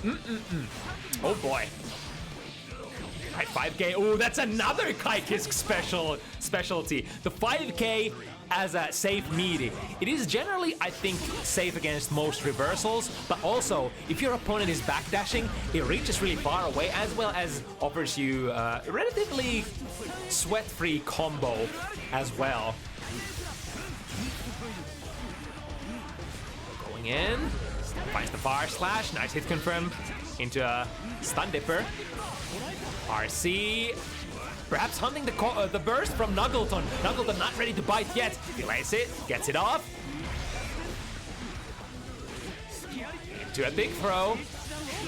Oh, but I think this, yes! McNuggleton has the tech. If you try to set up heavy stun edge next to the opponent, that is always DPable, that is always reversal superable, because that is very slow. Or rather, the recovery is very high. So McNuggleton already showing some matchup knowledge here. Oh, did he get him? Not quite. Tried to land on that killer Joker for the landing frames of Pokey. Good idea, but not quite finding the mark this time. And Pokey moves on to take the first game 1-0. But we've already seen some really nice stuff. Really nice anti-Kai stuff from Knuggles. And I'm dying to see more of these interactions. Nice whip punish. From that range, you're not gonna get much unless you're, of course, willing to spend your own red wild assault as Johnny.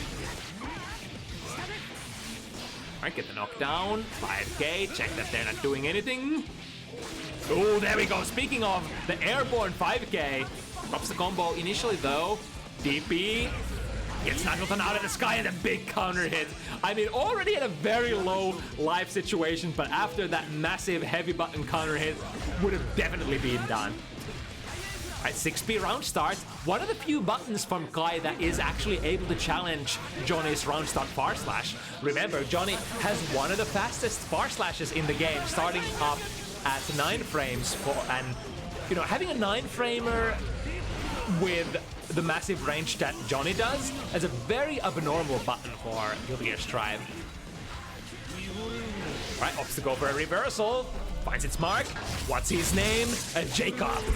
Into. We're gonna deal. We're gonna force the opponent into a guard break, but Pokey having none of that. RTL. Another counter strategy available to the Kisk family. RTL, both on Sin as well as Kai, is surprisingly strong against the Johnny's like deal into far range Mistfinder Oki, because generally Mistfinder relies on its disjoint to be far away so that, you know, DPs can't reach. But if you have an fast advancing reversal super, it's gonna get there and break Johnny out of that Mistfinder. Ooh, cool combos. Misses the ender, but this time got the DP previously, but this time McNuggleton remembered that was the case in the previous RPS situation in the left corner, and this time choosing to not press anything, just respect, fall into the DP and get a punish. Stun Dipper under the 5 heavy. Perhaps even under the moonlight. 2S checks the 6P from Pokey. Good RPS. Pokey has been going for that 6P quite a bit, because it does 6P universally does pretty good stuff against Johnny. Because like K-Finer can be gone under universally with 6Ps. Far Slash can be beaten with 6Ps. I believe even 5 heavy and 6 heavy can be beaten with 6Ps if you have a decent one. Nice jump in, here we go, we get to the point. Oh, don't even have to deal here. Get their hard knockdown, we can deal after this. Take this card, Joker trick. I'm playing it safe, probably checking if Pokey wanted to RTL there, because 100 meter was available to Pokey.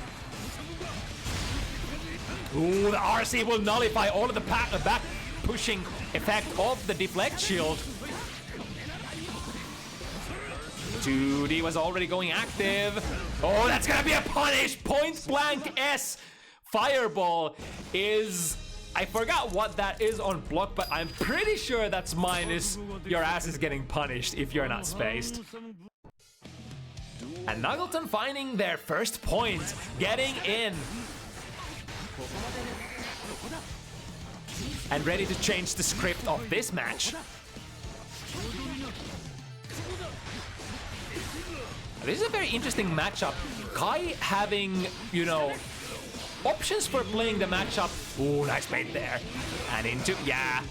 McNuggleton was ready to check if Pokeball was to get the maximum damage punish. And, you know, landing the close slash and landing the subsequent hit. Realistic to, you know, expect that massive damage was coming in there. Paper thrust from downtown, getting big damage. Wow, the reach of the far slash. Man, Kai. I really wanted to give Kai a try at the start of Strive, and it's slightly unfortunate for me. Oh, hello. Are we good? We're good. All right. Back in there. Stun Dipper. The fastest way to approach. No longer a 5-frame startup, but still gets the job done faster than your opponent can react, for the most part. And of course works as a whiff punish, as a frame trap, if you have 50 meter especially. Break the wall, we got the electricity. And what's next? Ooh, misses the pickup. I wonder if the pickup was available from that range. Direct blade, coming in masses. Electrocute them. And especially with that, with the the lightning, the sparks already on McNuggleton, that Sacred Edge is actually gonna guard break and give Poke massive amount of frame advantage there to work with. Duel 1. Let's rock. Wait, was it 3-1? Is it supposed to be 4-1? I thought I double tapped. Ooh, big one! And finding the combo as well. Yeah, McNuggleton not ready to be broken through the wall. The low profile catches the landing frames. Oh my goodness, going under again. I mean, 6B is one thing, but if you want to talk about the Lord of Low Profiles, we got the Stun Dipper, also known as what? Oh my goodness, slicing the boost. The Ensenga actually catches Pokey out of that flip kick. Not enough though.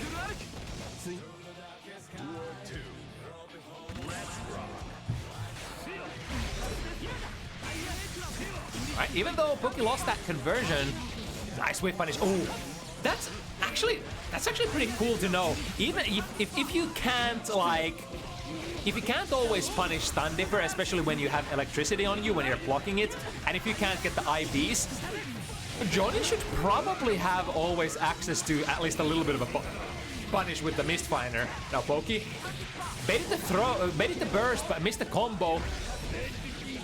Doesn't seem to matter too much though. Pokey, being a seasoned player, definitely has, you know, mastered the subtle art of if you drop something, don't give a shit, just go in. Just pick it up, play your next best thing, don't worry too much. It'll all figure itself out. You know, mistakes happen, happy little accidents, as one of the greatest maestros of our time said.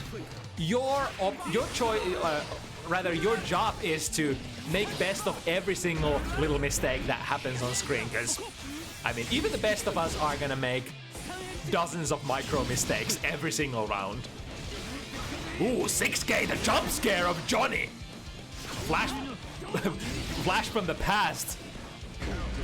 There we go, working as an anti-air, as a surprise poke, as a pressure starter. It's quite a few things. Ooh, went with the low finder, but Pokey was ready to flip kick over that. Mistfinder from the skies, it's raining swords in a matter of speaking.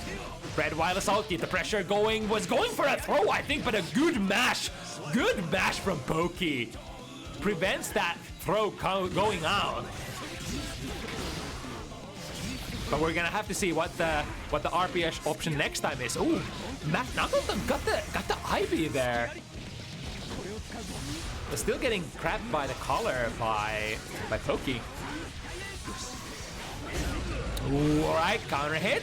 Goes into a very hefty little conversion. Poke is smart though, jumping out of the turn up. Don't stand in the line of fire, don't take the cards. Here we go once again. Decent amount of pushback and far slash catches. A little too high though, that was the first world. Oh, Street Fighter, oh, Street Fighter! Did he recovered though. It was really great ideas from both sides. The idea from Poke was to punish whatever the button what McNuggleton wanted to press, but the RC out of it. Is this gonna combo? Not quite, but yeah. I think if that missed finer doesn't find its mark, it's gonna be a guaranteed chip out setup for Poke, right? Or something of the sort. Wanted to RTL? Wait, do you perform those from the same button? I can't actually remember. Right, goes for the stun dipper. Now the thing is with Mistfiner is extremely minus. I forgot exactly how much, but you usually want to make it spaced unless you have a card to combine with it as well.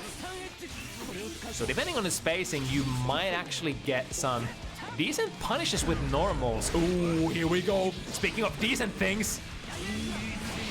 Nice, able to churn. What's my name?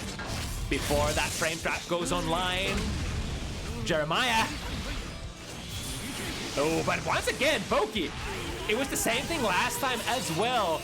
Right after the reversal super, ready to unleash one of their own. And now, what's it gonna be? I was waiting for a high-low, but lo and behold, it was a throw.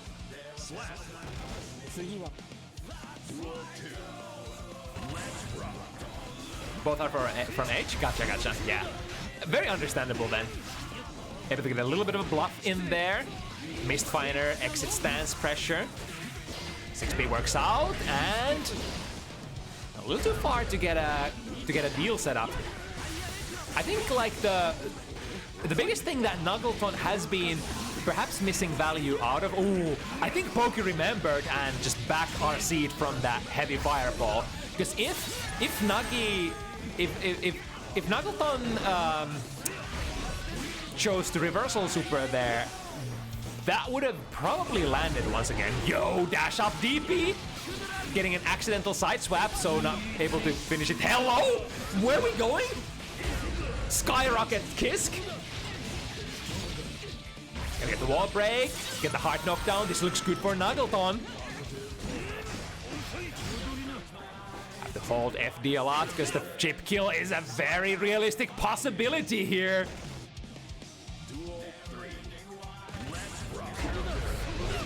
Here we go, Johnny far slash 9 frames of far-reaching goodness. It was a pretty nice jump from Poke, jumping out of the card range so that not even the turn-up follow-up was able to reach him. But this time, turn-up triggers with its guard crush as well, going into the combo pressure. This is exactly, yeah, this is starting to look like Johnny stuff. This is what Johnny players love to do to you. DP, if you're pressing anything, you're gonna get caught. Ooh, but that one was a little bit more daring. The angle wasn't good for the reversal super. Poke landing straight into the punish. Here we go. Frame trap TK RTL once again. Now, this is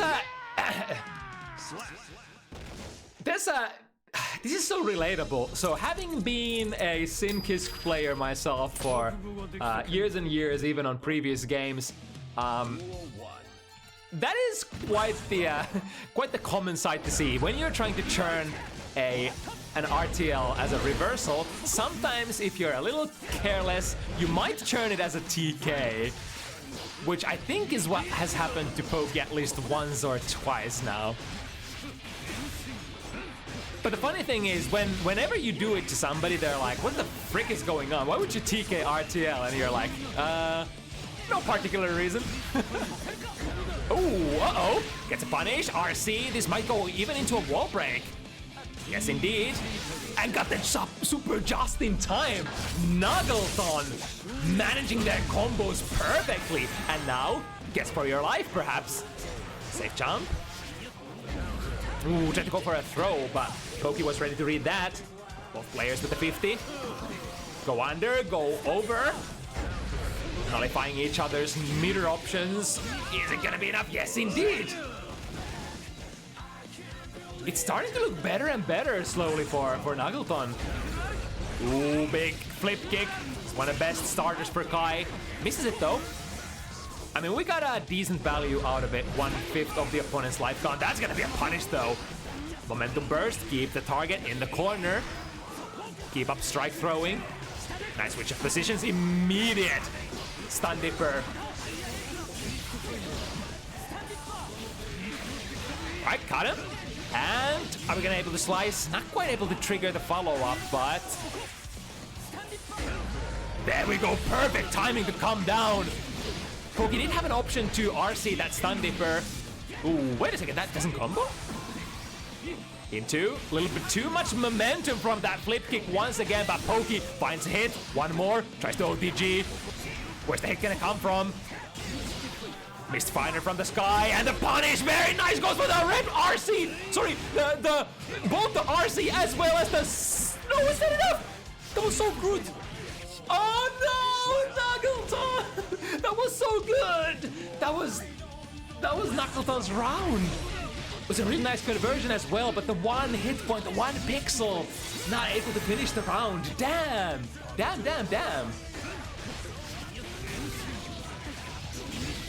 But no time to waste, no time to worry. It's time to mix. And you're in it right now with DJ McNuggleton. Good jump out. But landing the jump heavy a little bit too high. I think Kai suffers. Ooh, Street Fighter reactions. Don't you dare throw that fireball. I am ready to unleash the super. And we're creeping ever so closer to Poki's score here. Now, Knuggles did show a couple of really nice Joker tricks towards the start of the set, but finally finding the ultimate prize, basically saying, whenever I have 50 meter ready, you shall not throw fireballs. Which is technically what Johnny players can tell Kai players. It does require you to kinda just wait for it and you know, buffer your super. Ooh, I think the RC was there, but yeah, the RC does have quite a bit of startup. And because Knuckles got vacuumed behind, that RTL didn't actually end up breaking the wall. Now Stun Dipper with the very fast startup and very fast approaching hitbox ends up pulling up whatever Knuckles was doing there. The frame jack, perfect timing, letting go just in the nick of time. RC 100 meter to save yourself. Poki kind of does the same here. Struggling for that position. Trying to whip punish with a Stun Dipper. But too far this time around. Nice. Forward dash.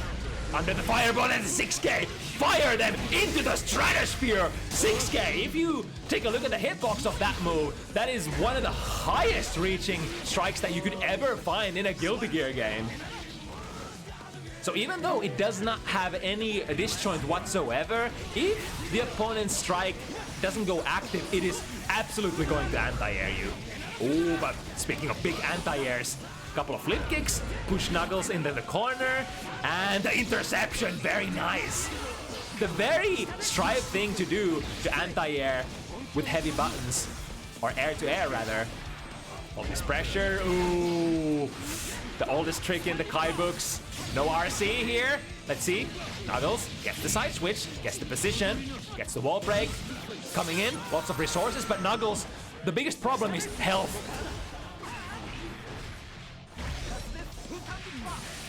Oh, and the strikes keep on fighting. That's what I was thinking. It's like Knuckles was so close to unleashing some of those resources that they got from the positive bonus, but unfortunately, a little too little. Right, trying to punish with the jump slash, perhaps. A button that does not reach low enough there if you want to punish the, you know, the extremely low recovering stun dipper. Right, has to burst if Poki doesn't want to take the turn up. Hit here. Right, reset. Guard crush once again. Let's see, did he press a button? There was something coming out. And from coast to coast we go. Again, Knuggles, ready to switch the positions. Back and forth. Fighting to not get cornered by the opponent. RC, the late RC is there. That's so tricky. So the trick there is, of course, you kind of wanna RC it because you know you're punishable by a lot, but you wanna go for like a very late RC out of that stun dipper so that you give your opponent more frames to press a button and then slow down their frames and then punish them.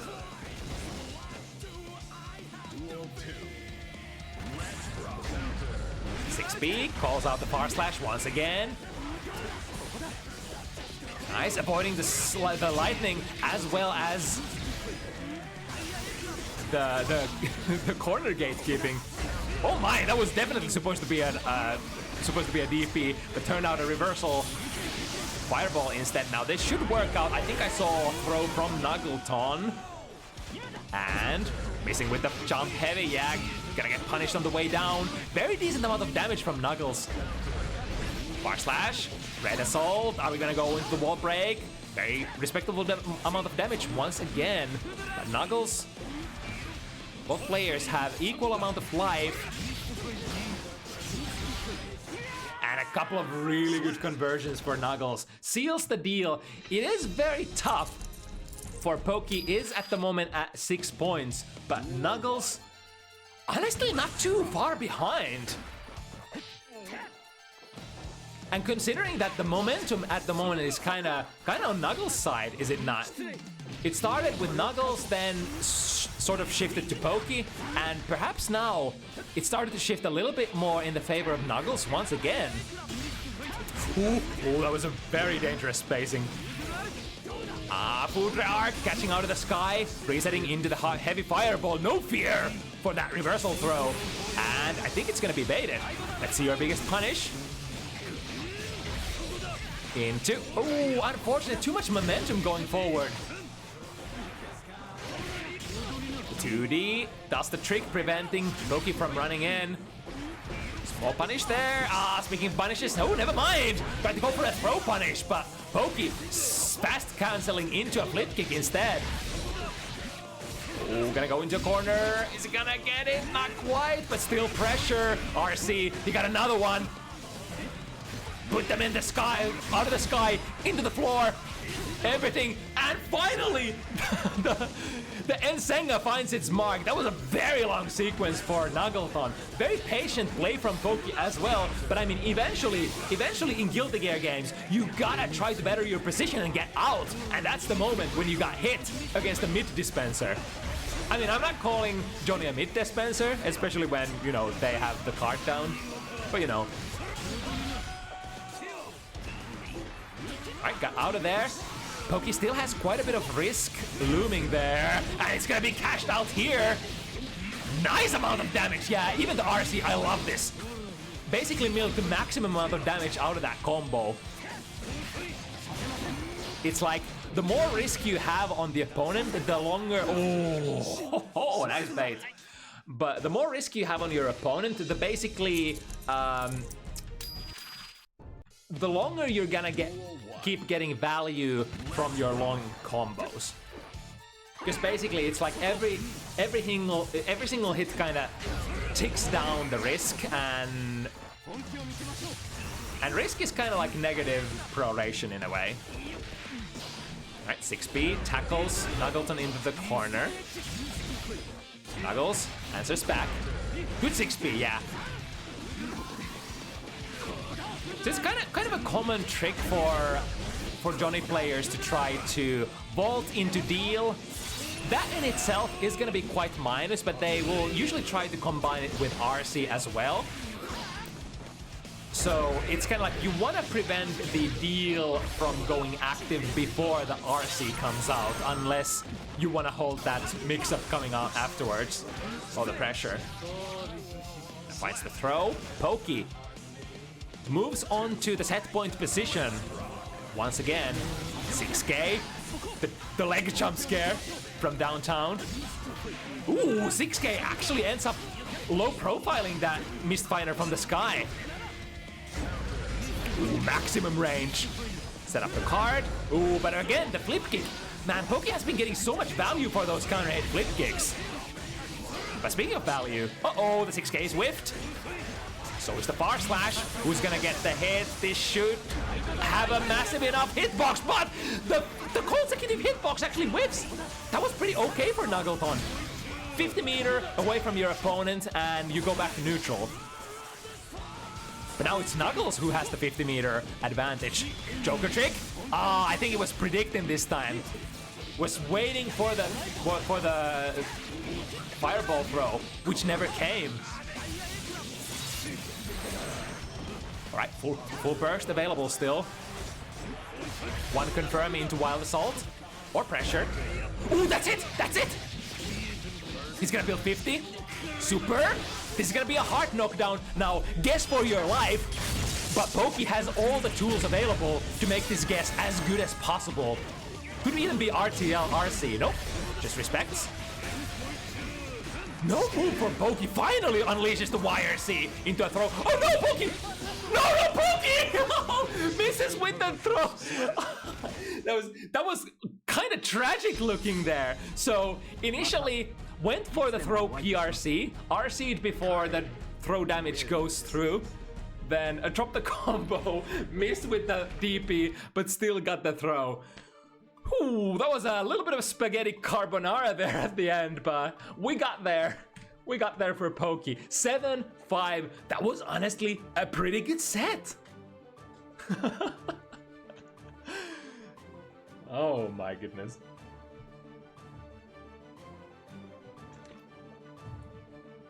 All right, even matches, Pog. Matchmakers not completely washed up. Who even sets up these matches for bounty hunters?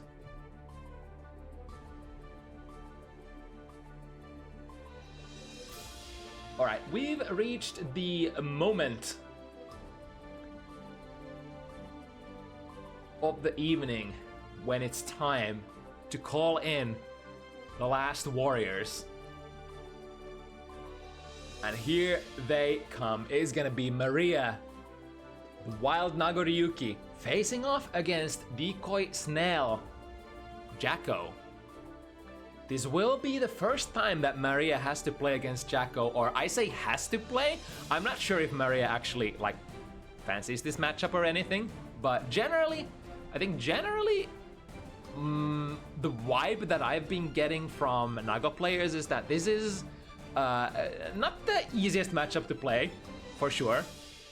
It's a matchup of blood, definitely a matchup of high, low, mid, like just utilizing your blood as efficiently as possible. Because if your blood gets high, it gets even harder than what we saw earlier. So the Axel versus Nago matchup, as well as what was the other one?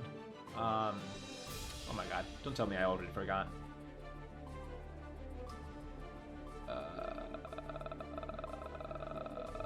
Oh yeah, Geo. The other one was Geo versus Nagoriyuki. That's a little bit of a different matchup, but I guess the comparison between Nago Axel and Nago Jacko is somewhat relevant. I think Jacko is even better than Axel for containing Nagoriyuki, as perverse as it sounds. Of course, leave me comments and subscribe if you think otherwise.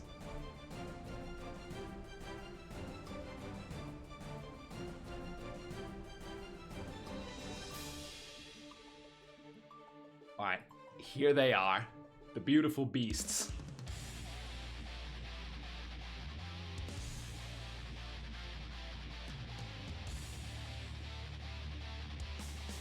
Does Maria has, first of all, does she have the accuracy to blow through all of those minion, all of that minion keep away. And second of all, when shit hits the fan, or when blood splatters all over the walls, does she have the patience to play the high level, or rather the high blood neutral that Jackal offers? Ooh, the kick loops. Ooh, and it's a score. And she scores. That's a lot of damage as well. That was blood level, what, 1 for Nago? So not too much of a, extra or minus defense modifier either.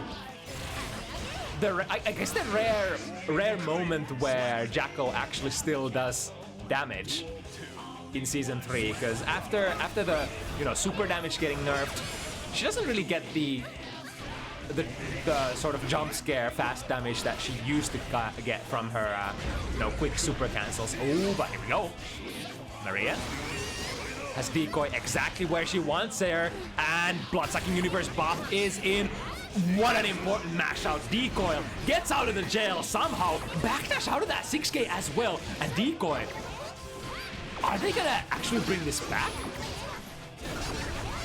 On level 1 blood, so we have some shenanigans available for Maria, but as you can see, the hesitation, or rather, not the hesitation, but the eyes of the predator, eyeing their prey, waiting for the prey to leave the savannah and go drink from a pond. That's when you strike. That's when Maria needs to unleash the blood-burning moves. When there's a gap, when there's nothing in the way between you and the prey, that's when you must pounce. But now, you're probably not going to be pouncing anywhere with that amount of blood. Now, ooh, nice catch there.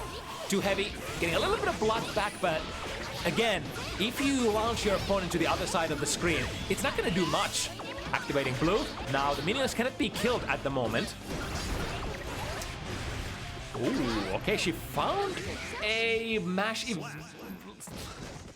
She found a small interruption there, but again, it's so tough when you can't afford to just dial into your, blood burning options per se. What would Nago even hit confirm into? It would be like 2S into 5 heavy and combo, right?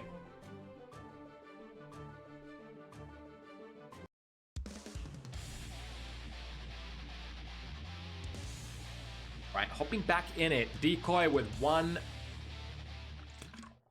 score, 1 point rather, in their name. Oh my goodness, the 2D actually reaching far enough. A couple of minions have been called, so this is gonna be pretty annoying for Nagoriyuki. So now I think the minion parries has way more active frames that it had in the past. So it's gonna be even more likely to catch those big far-reaching strikes from Nagoriyuki now. Through the wall we go. Not gonna do too much damage, but the hard knockdown, as well as, or rather, maybe even more so, the positive bonus is what interests Decoy Snail here. No need to take any risks, just keep the safe position. Force Maria, use the burst, alright. The burst has been used, it's a massive investment, but Maria still has small chance at this range. Oh, look at that, diving under 2k, extremely low profile. That's what we call in the business the DLC 2k. Ooh, I really like that. So that cost a little bit of what is it called? Cost a little bit of tension pulse for Decoy Snail to just run away like that, but it also forced Maria to spend decent amount of blood chasing them. And I think, like we've been talking about, this matchup is probably very focused around blood management. For Nagoriyuki, saving enough blood to kill your opponent, and for Jacko, trying to bait enough blood out so that you get to play without Nago basically being able to contest you in any sort of meaningful way. Oh, look at that, the timing. clone Fukio at the exact moment when Decoy Snell was doing something else. Oh my goodness, alright. We anime dashing in there. F Shiki, hello? Getting the hits. Bouncing minion, there's not a whole lot that you can do in that situation. Big counter hit, close slash, and now we are in there. Immediately Decoy reaches into the universal defensive mechanics. YRC. Maria manages to build 50 for her own as well. Too heavy, get out of the sky. Quite high amount of blood here, so those 3 heavy slices should make the blood pressure go down a bit, but still not enough blood to comfortably go for Beyblade or anything like that. And now, yeah. And the close range pressure for Jacko is not really the same as the Giovanna Nago that we saw earlier, but it kind of resembles that in the sense that there's just really not too many buttons that Nagoriyuki can press against Jacko pressure, as long as Jacko has minions available and still has minion gauge ready to be spent.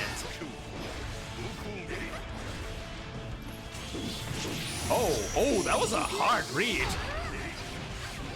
Alas, Maria was definitely respecting that. The second hit of the DP, instant cash out to the super. I think she kind of had to do this because look at Maria's blood here. If she didn't convert into the super immediately and get the blood return, she would have popped. Yep.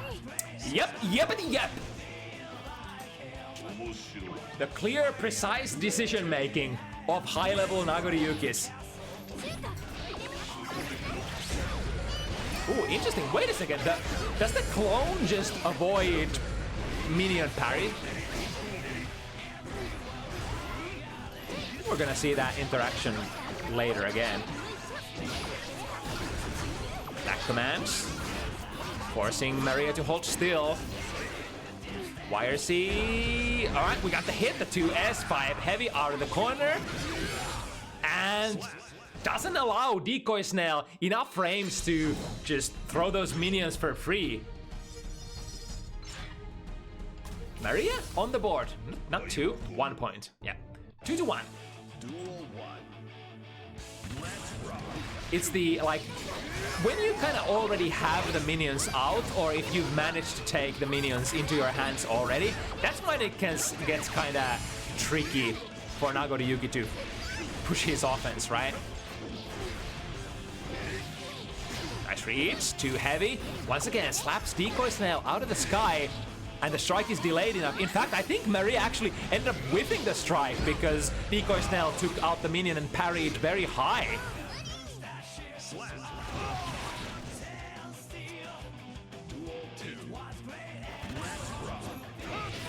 There we go with a very delayed DP, or 2K whip into a DP.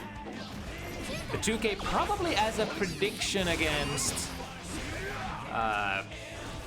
what would Nagoriyuki 2D, sorry, Nagoriyuki 2K beat her 2D at round start?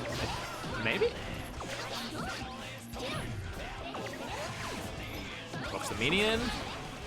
Not able to jump past this one, but now the minion gauge is quite high, which gives Maria an opportunity to press their offense for a bit.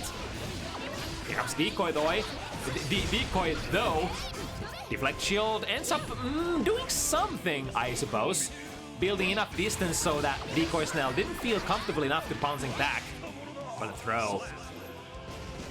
Set up minions. Every single minion attack command is technically a strike throw for you. Of course, you know, the Jacko players might be playing the strike option way more, or usually do play the strike option way more because it's the safer one. And, you know, you aren't necessarily the character who gets, like, the most value out of the throw. Alright, cashing out. They should go through the wall. Not gonna be a kill. Oh, even better. Keeping the corner with Maria having basically too much blood. Damn. That was damn if you do, damn if you don't. Getting the wall break would have been okay, get the heart knockdown, but not getting the heart knock, or sorry, not getting the wall break also basically puts Maria in a checkmate situation. Duel 1. Let's rock. It feels like, you know, in this matchup, I mean, it tends to be like this for a lot of Nago matchups, but the round start is probably one of the most important things for Nago. While you still have blood to spend, and while Jacko still has to be very afraid of your blood burning options, that's, I think, when you get to make your biggest plays. But as soon as this kind of happens, when a couple of minions come out, the RPS gets progressively harder and harder for you. And now look at Maria's blood. This is a lot. Bar slash slash slash, the net last hit. Drains decent amount of blood back. Should be okay here and not popping. But very close. Won't be able to use any special moves whatsoever for a while. YRC baited and punished by Decoy Snail. Hold still. Tick throws every one of them.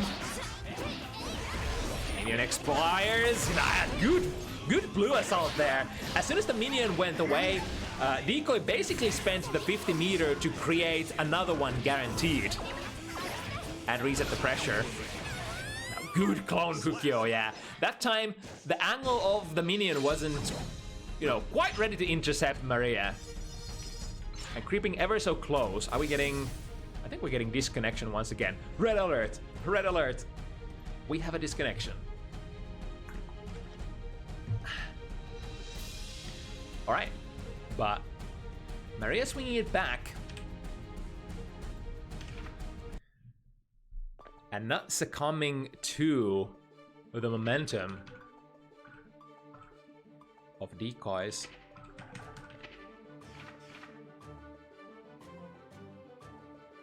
Oh, froze for the players too.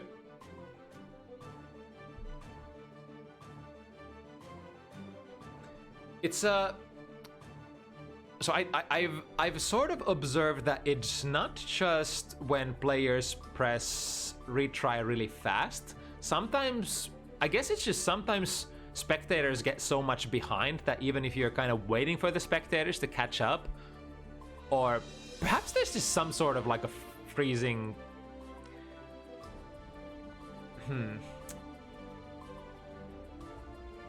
Because, you know, you sometimes get those moments where you get stuck in the score screen as a player, and then it takes like, I don't know, 5 to 10 seconds to wait for you to get to the same phase as the opponent, sort of.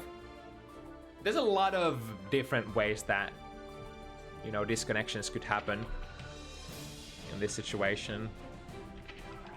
Put it back to rematch. Luckily, the players noticed, so we're not gonna lose any footage of this thriller.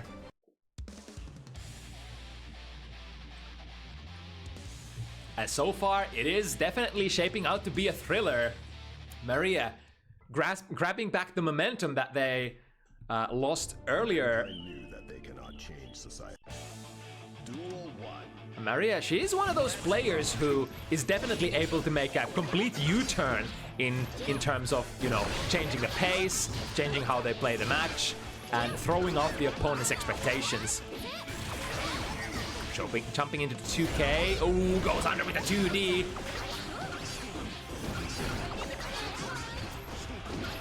The minion gauge is running quite low here, forcing Decoy Snail to back off unless they want to unleash the red buff. I think, wait, Decoy didn't even have the meter at that time. Alright. Once again, run back a little, keep it very safe. Maria doesn't have a, you know, a lot of resources to do anything here. Deflect shield is... I was about to say, what a timing there! But the minion left behind! If that minion was not there, that would have been the most amazing timing for Deflect shield. Just pushing Decoy Snail out of that red buff completely half screen. But alas, the minions. They are the bread and butter for Jacko. But now Maria's chance to turn back. Initially very good FD. I think pushing Maria out of that 2D range so that she didn't connect with those strikes. Nice jump, avoiding the wild assault, now putting Maria basically in the zero when it comes to burst resources. Slicing away the minions as well. Burst has been used. Neither player has access to any of those wild assaults for a while. Fixes her mistake, went for a throw a little too early. Still gets to keep the corner pressure. Maria in this situation would love to land more heavy buttons. As many heavy buttons as possible so that we can get that blood back. Nice delay. Perfect delay, doesn't strike into the minion parry. So if Maria actually stroked into that parry, that would have been disastrous. That would have given Decoy Snail an opportunity to push offense when Maria has basically max blood available. So max damage output available for Decoy Snail, as well as no opportunity for Maria to blood burn.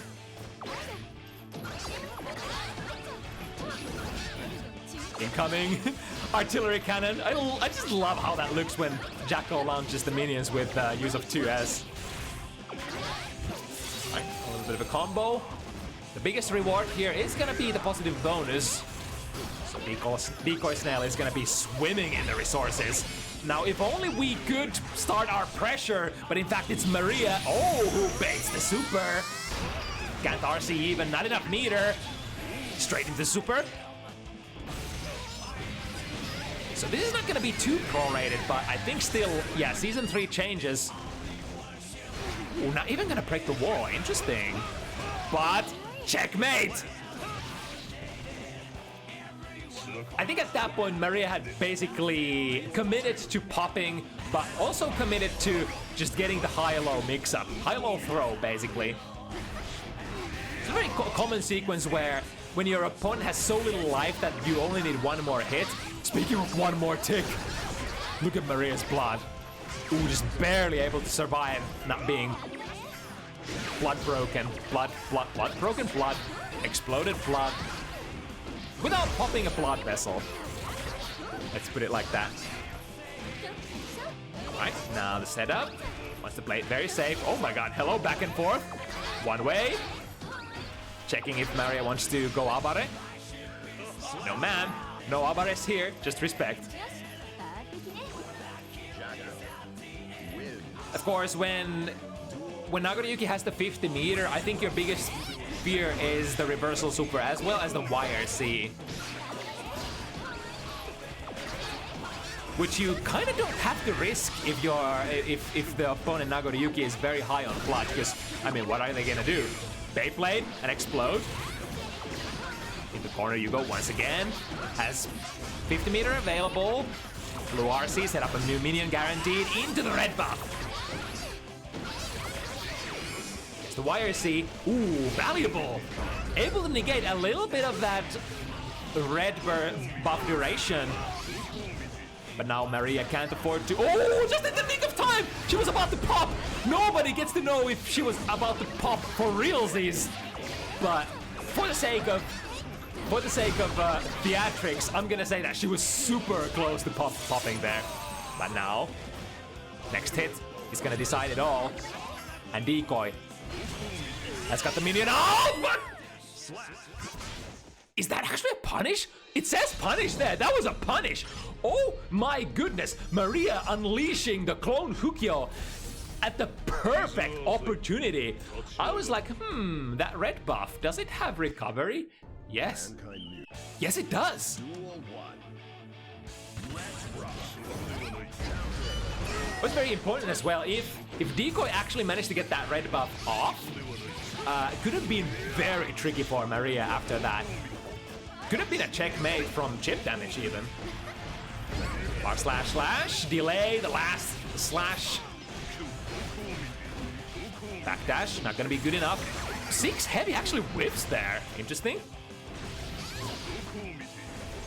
Maria, keeping their distance, keeping Decoy Snail at a katana's tip reach. Bar slash slash slash, chews through all of those minions, however, Decoy Snail ready to call that out with a 2D. Right, if you're gonna take my minions, I'm gonna take you. For a ride. Have to block this, blue assault, set up more minions, look at this risk, look at this minion gauge. Oh my god, Maria can't do anything. Checkmate. Yep. And that should kill... not White. Ooh, the matchup knowledge. Decoy Snail has played against big buddies before to know if you see white, you throw. The cool thing is, you usually have to combine it with either forward moving momentum or not moving back at all. So if you're moving back, you're not gonna actually be in a throw range, which is probably one of the reasons why Decoy Snail has been running forward on some of these round starts, to be in a position where they get to react to that white assault and throw it as a reaction. Nope. Oh, yep, you're dead. Alright, what's it gonna be now? Maria has been quite, what's the word I'm looking for? Quite, conservative with round start white assaults as well. Probably going to show, like, it has to be that Jacko might actually have a fast enough normal that can tag Nagoriyuki out of the white assault. Speaking of the devil, just ram the big ass katana in there. And we have a 2-game lead here for Maria. Decoy did start with a 2-game lead of their own. That cute gay. Freudian slips. Right, we got the corner, but we also, ooh, nice backdash. Able to be outside of the range of the 5 heavy, but not able to establish that blood-sucking distance.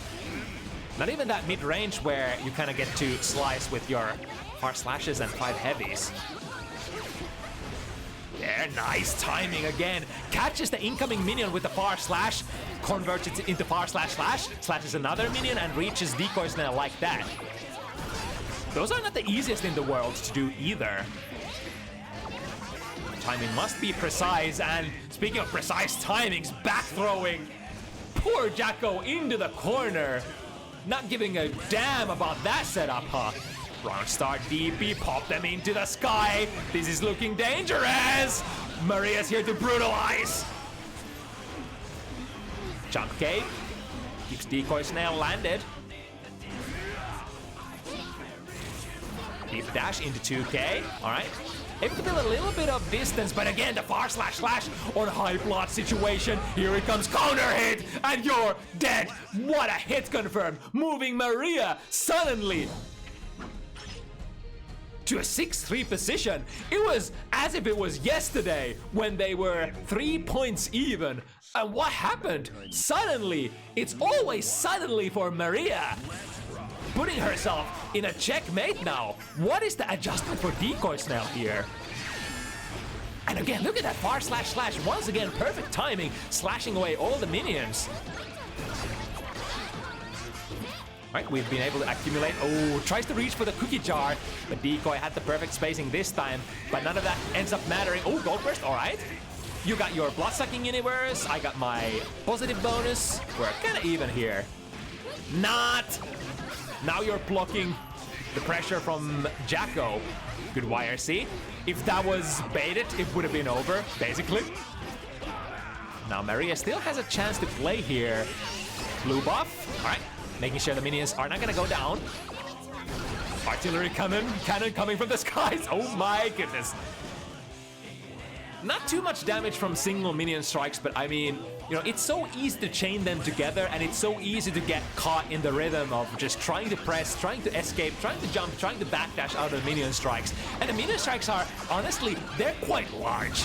They're rather big. Now, Blue Assault set up a minion once again, establish a position. Maria doesn't have a lot here. Again, the risk is rising, the heat is rising, and she almost... Oh! Don't need to use any of that burst, because we got the massive throw range. Look at that coming back, break the wall. Now going back to neutral has the light advantage here in the Maria. Not a good timing for the slash this time. Decoy got the the burst bait. But I think this won't be enough, right? And the amount of meter for Maria is pretty large. Oh, Maria! Maria! Aren't you the most sick Nagoriyuki player I've seen for a while? What on earth? Every single timing, every single read, she is coming. This is set point. Maria, last chance for Decoy Snail to cook up something. We still are technically in an okay position until Maria found the hit. Oh no. Oh no. Get out of there, Decoy Snail. Alright, finally, that's a pretty good hit. We're gonna put the target in the corner. Maria has burst available, has 50 meter, so all the important tools ready to be unleashed. Decoy Snail, however, no burst yet. So if Maria gets a hit here, one hit could be it. Far slash, last hit hits. Oh, gonna go under, but thinks better of it. 2D hits, is that gonna be it? I think that's gonna be it. That's very low health. Yes, indeed. Maria has done it. Quick hit confirmed into 7-3. What a momentum swing. This is the queen of momentum swings. Every single fucking time, even if Maria is down in score, it's around the 3-4. It's like when your opponent is around the 3 and 4 points, that's when she's like, all right, fuck this. Playtime is over. Now it's time to maul. And that's what she does.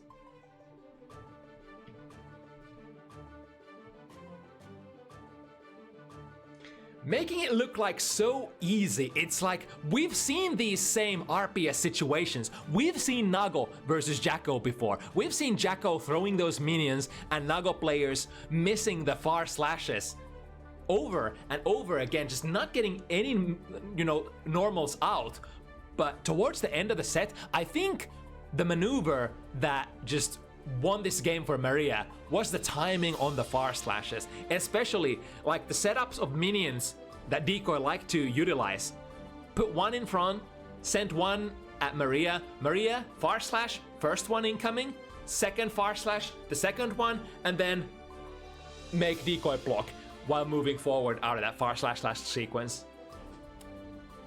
So many times. But all in all, beautiful Guilty Gear Strive today.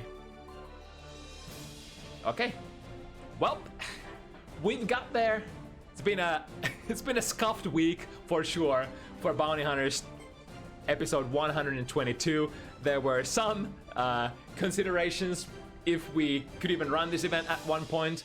We managed to double up the size of the roster, still up to a comfortable 6, and we got through. All right. But the show is over. If you want to play next week, if you've been here before, you probably know the deal. You can join my Discord.